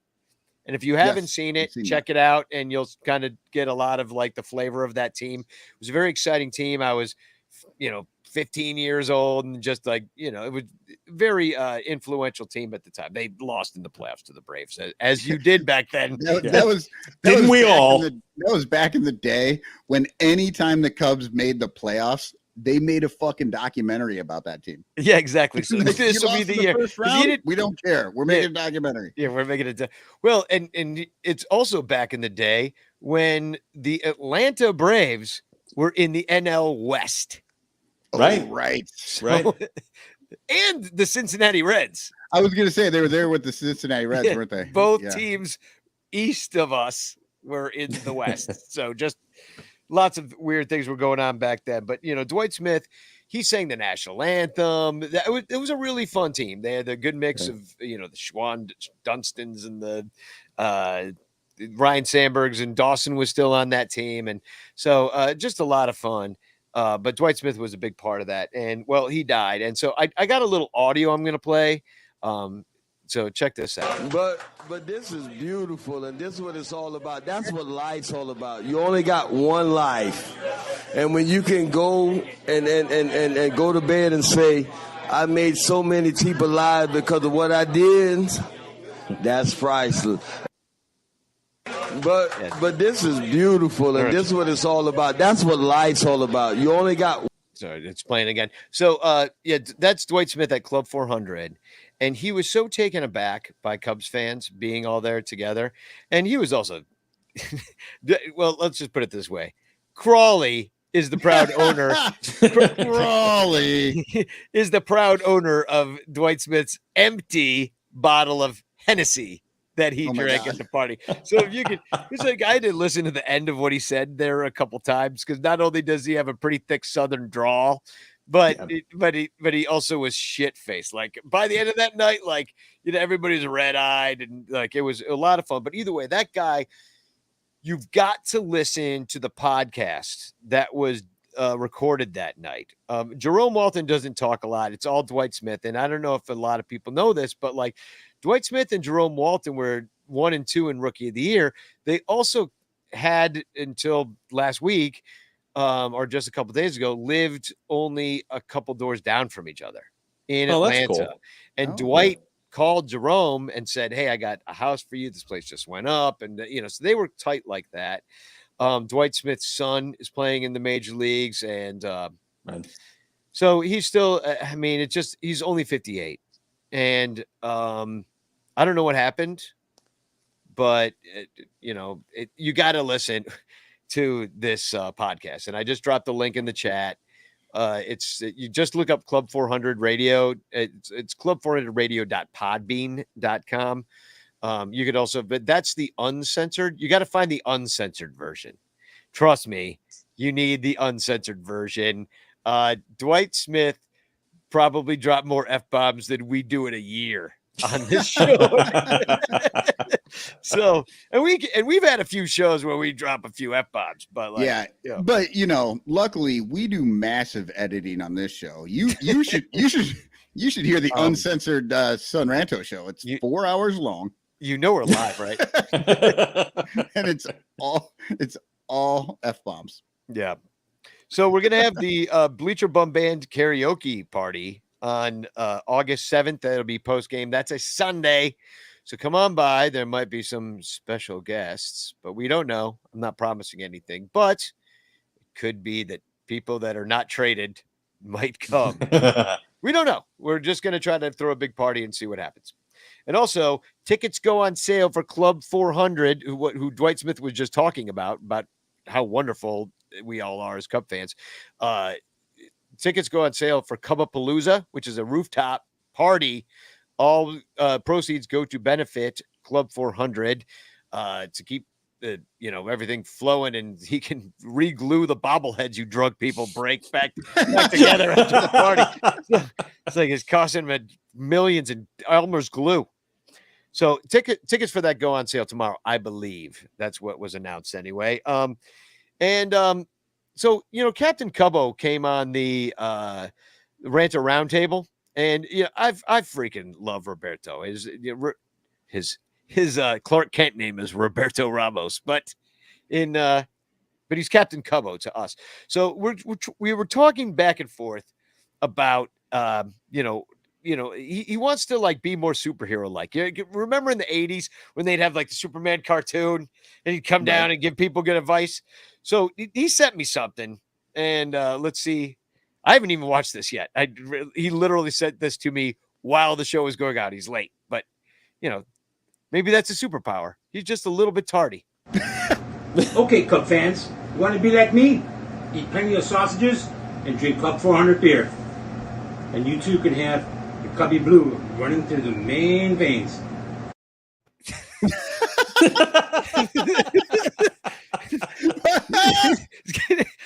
We're gonna work at it. Yeah, it's a first try. We're gonna draft, right? Yeah, first draft. No, that's good. No, I like where he started with it. You got the sausages, and you got beer. It's like Popeye and the spinach. Like, can't you see Captain Cubbo? He like eats a sausage like Popeye eats a spinach, and he drinks down a Club 400 beer, and he goes like running, and I don't know what he does. He chops a cup snake. Yeah, and a snake. Yeah, exactly. He chops a cup snake with his cup snake. Wait, this is actually, if you didn't see the Ranto Roundtable, this is a Captain Cubbo creation, a beer snake chopper that we can bring. It works both ways, right or left field. Yeah. So, no, I think it's good. So maybe we could work the cup snake into the next one. Yeah, that's good. But yeah, I could see a sausage and some Club 400 me some powers. I'll tell you that much. But I want to have a contest. I think we need to think of a good. We need a good catchphrase. We think Captain Cubbo needs a catchphrase. So I think that's going to be maybe a contest that we will also begin. Right now, do I have anything to give? Oh, I do. Here's what I'm giving away. We're going to just do this week because Wilson Contreras, I'm holding up a Matt Kammerer print of Wilson Contreras over the flag of Venezuela. And I'm going to give this away to the winning catchphrase. This will be a voting thing on the Sun Ranto Ranters page. So make sure you join that on Facebook. We'll do a vote. Here's my entry for Captain Cubbo's catchphrase to win the Wilson Contreras print. Keep on cubbing. Keep on cubbing. Keep on cubbing. And he's gonna have little bears that like run around with him. Something like that. No. I know we're heading towards another copyright infringement, but not as bad as that rectal thermometer nurse.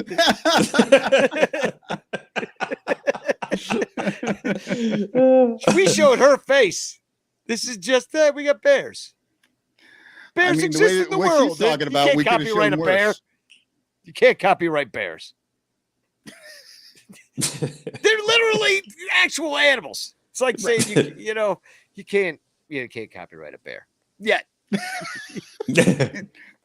So you got one? We'll try. Did anything come to mind when I said that? Like, do you have anything in the chat? Like a new good Captain Cubbo?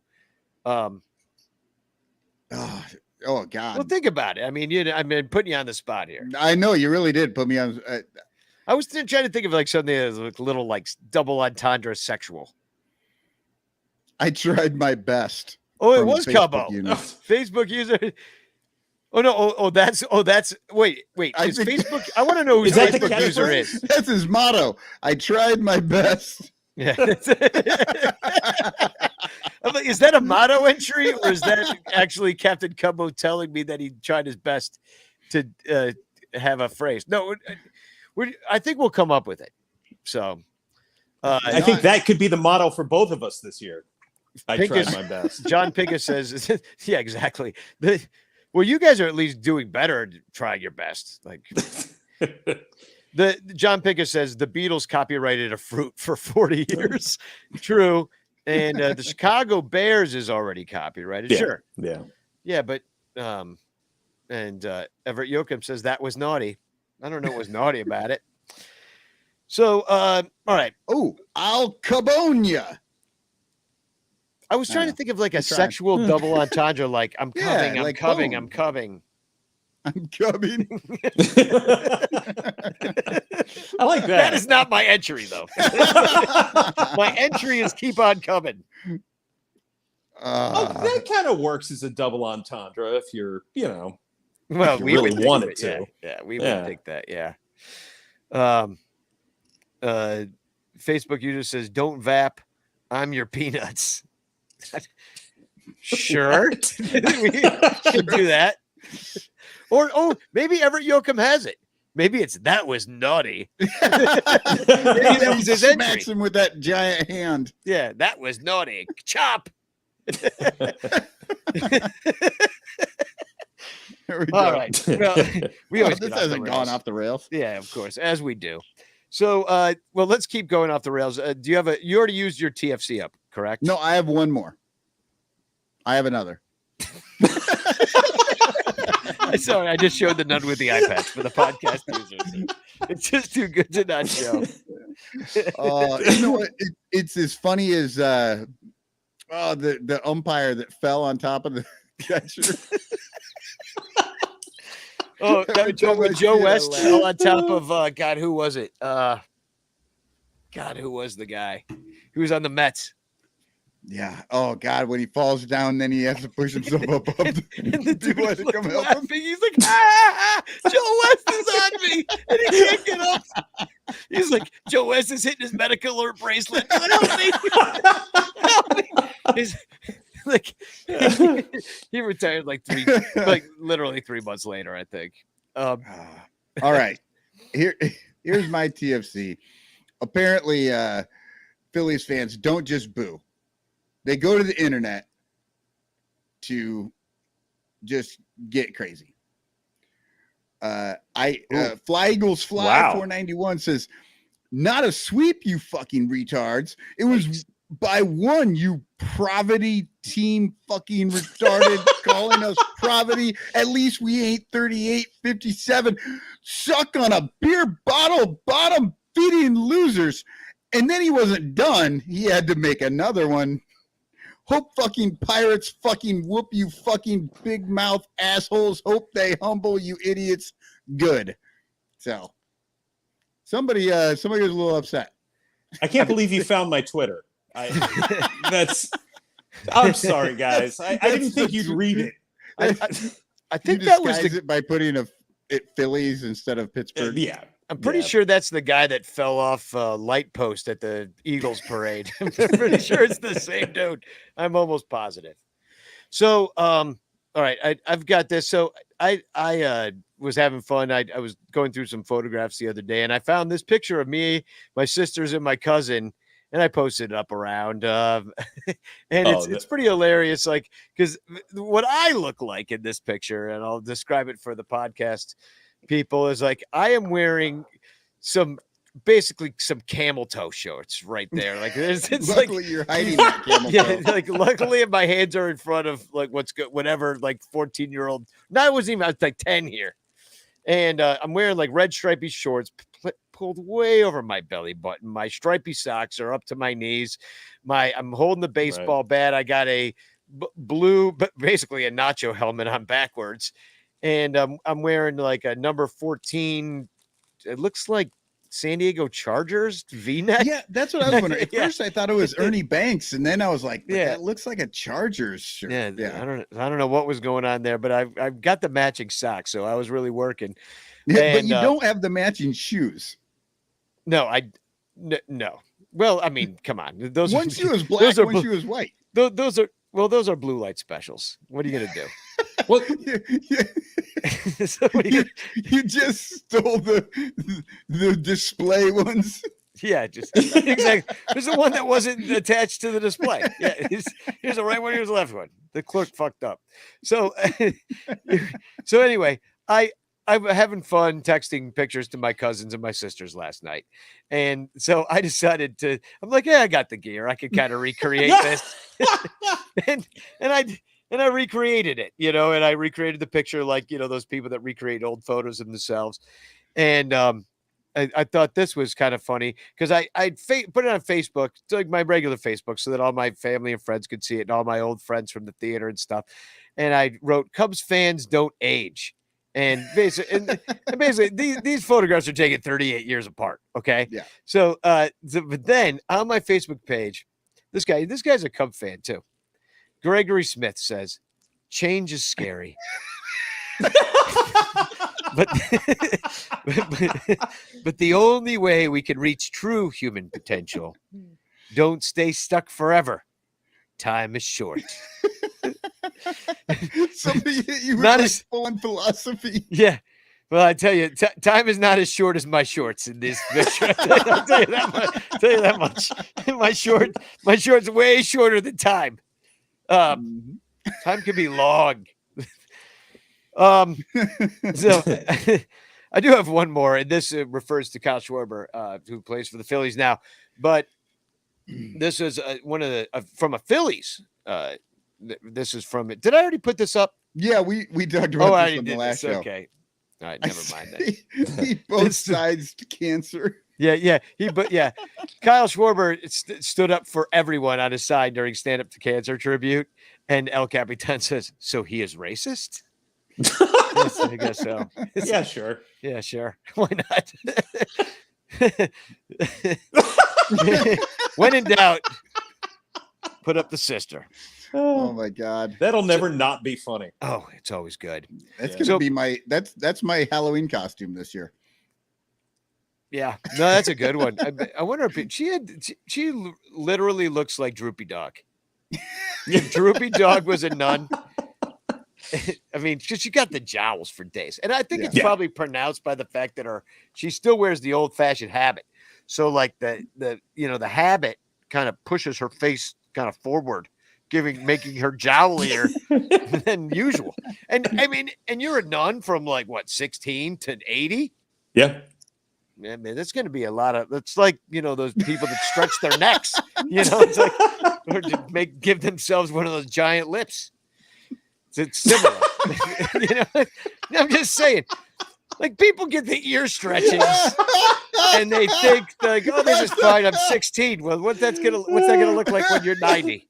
Should be down to your freaking. You'll be like, I don't know. Oh, God. We're off the rails again. I'm sorry. Stop.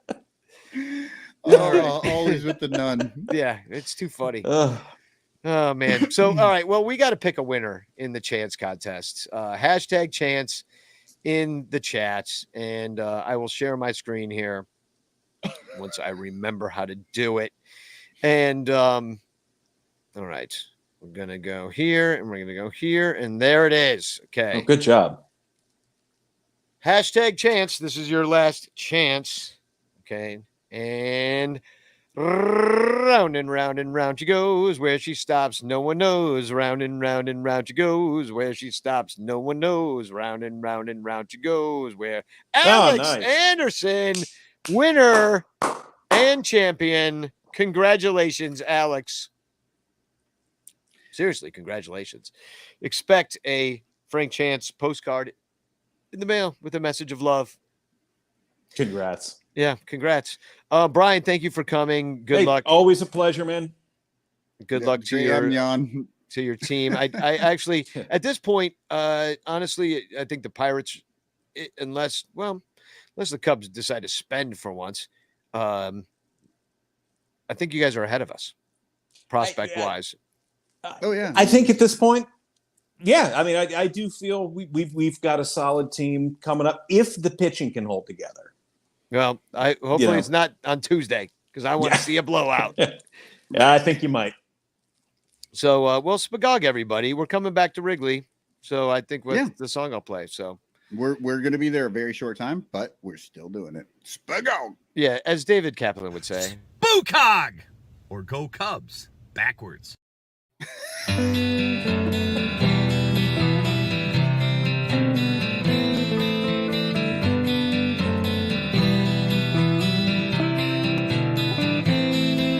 I'm coming back to Wrigley with a ticket in my hands.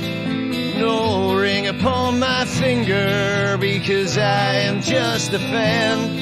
And I spent most of my money on sausages and beer. But I was there when they won it that year. A pressured anticipation had the city tightly wrought with a 5-3 combination as the sailing ball was caught.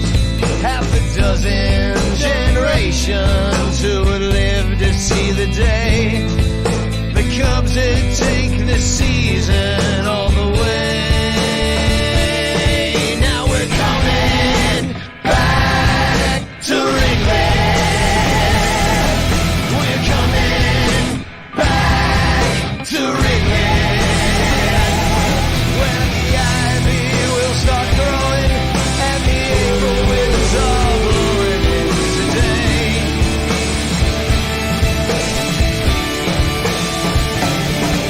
The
And there he was, speaking on behalf of 17 dead folks who did not have a voice.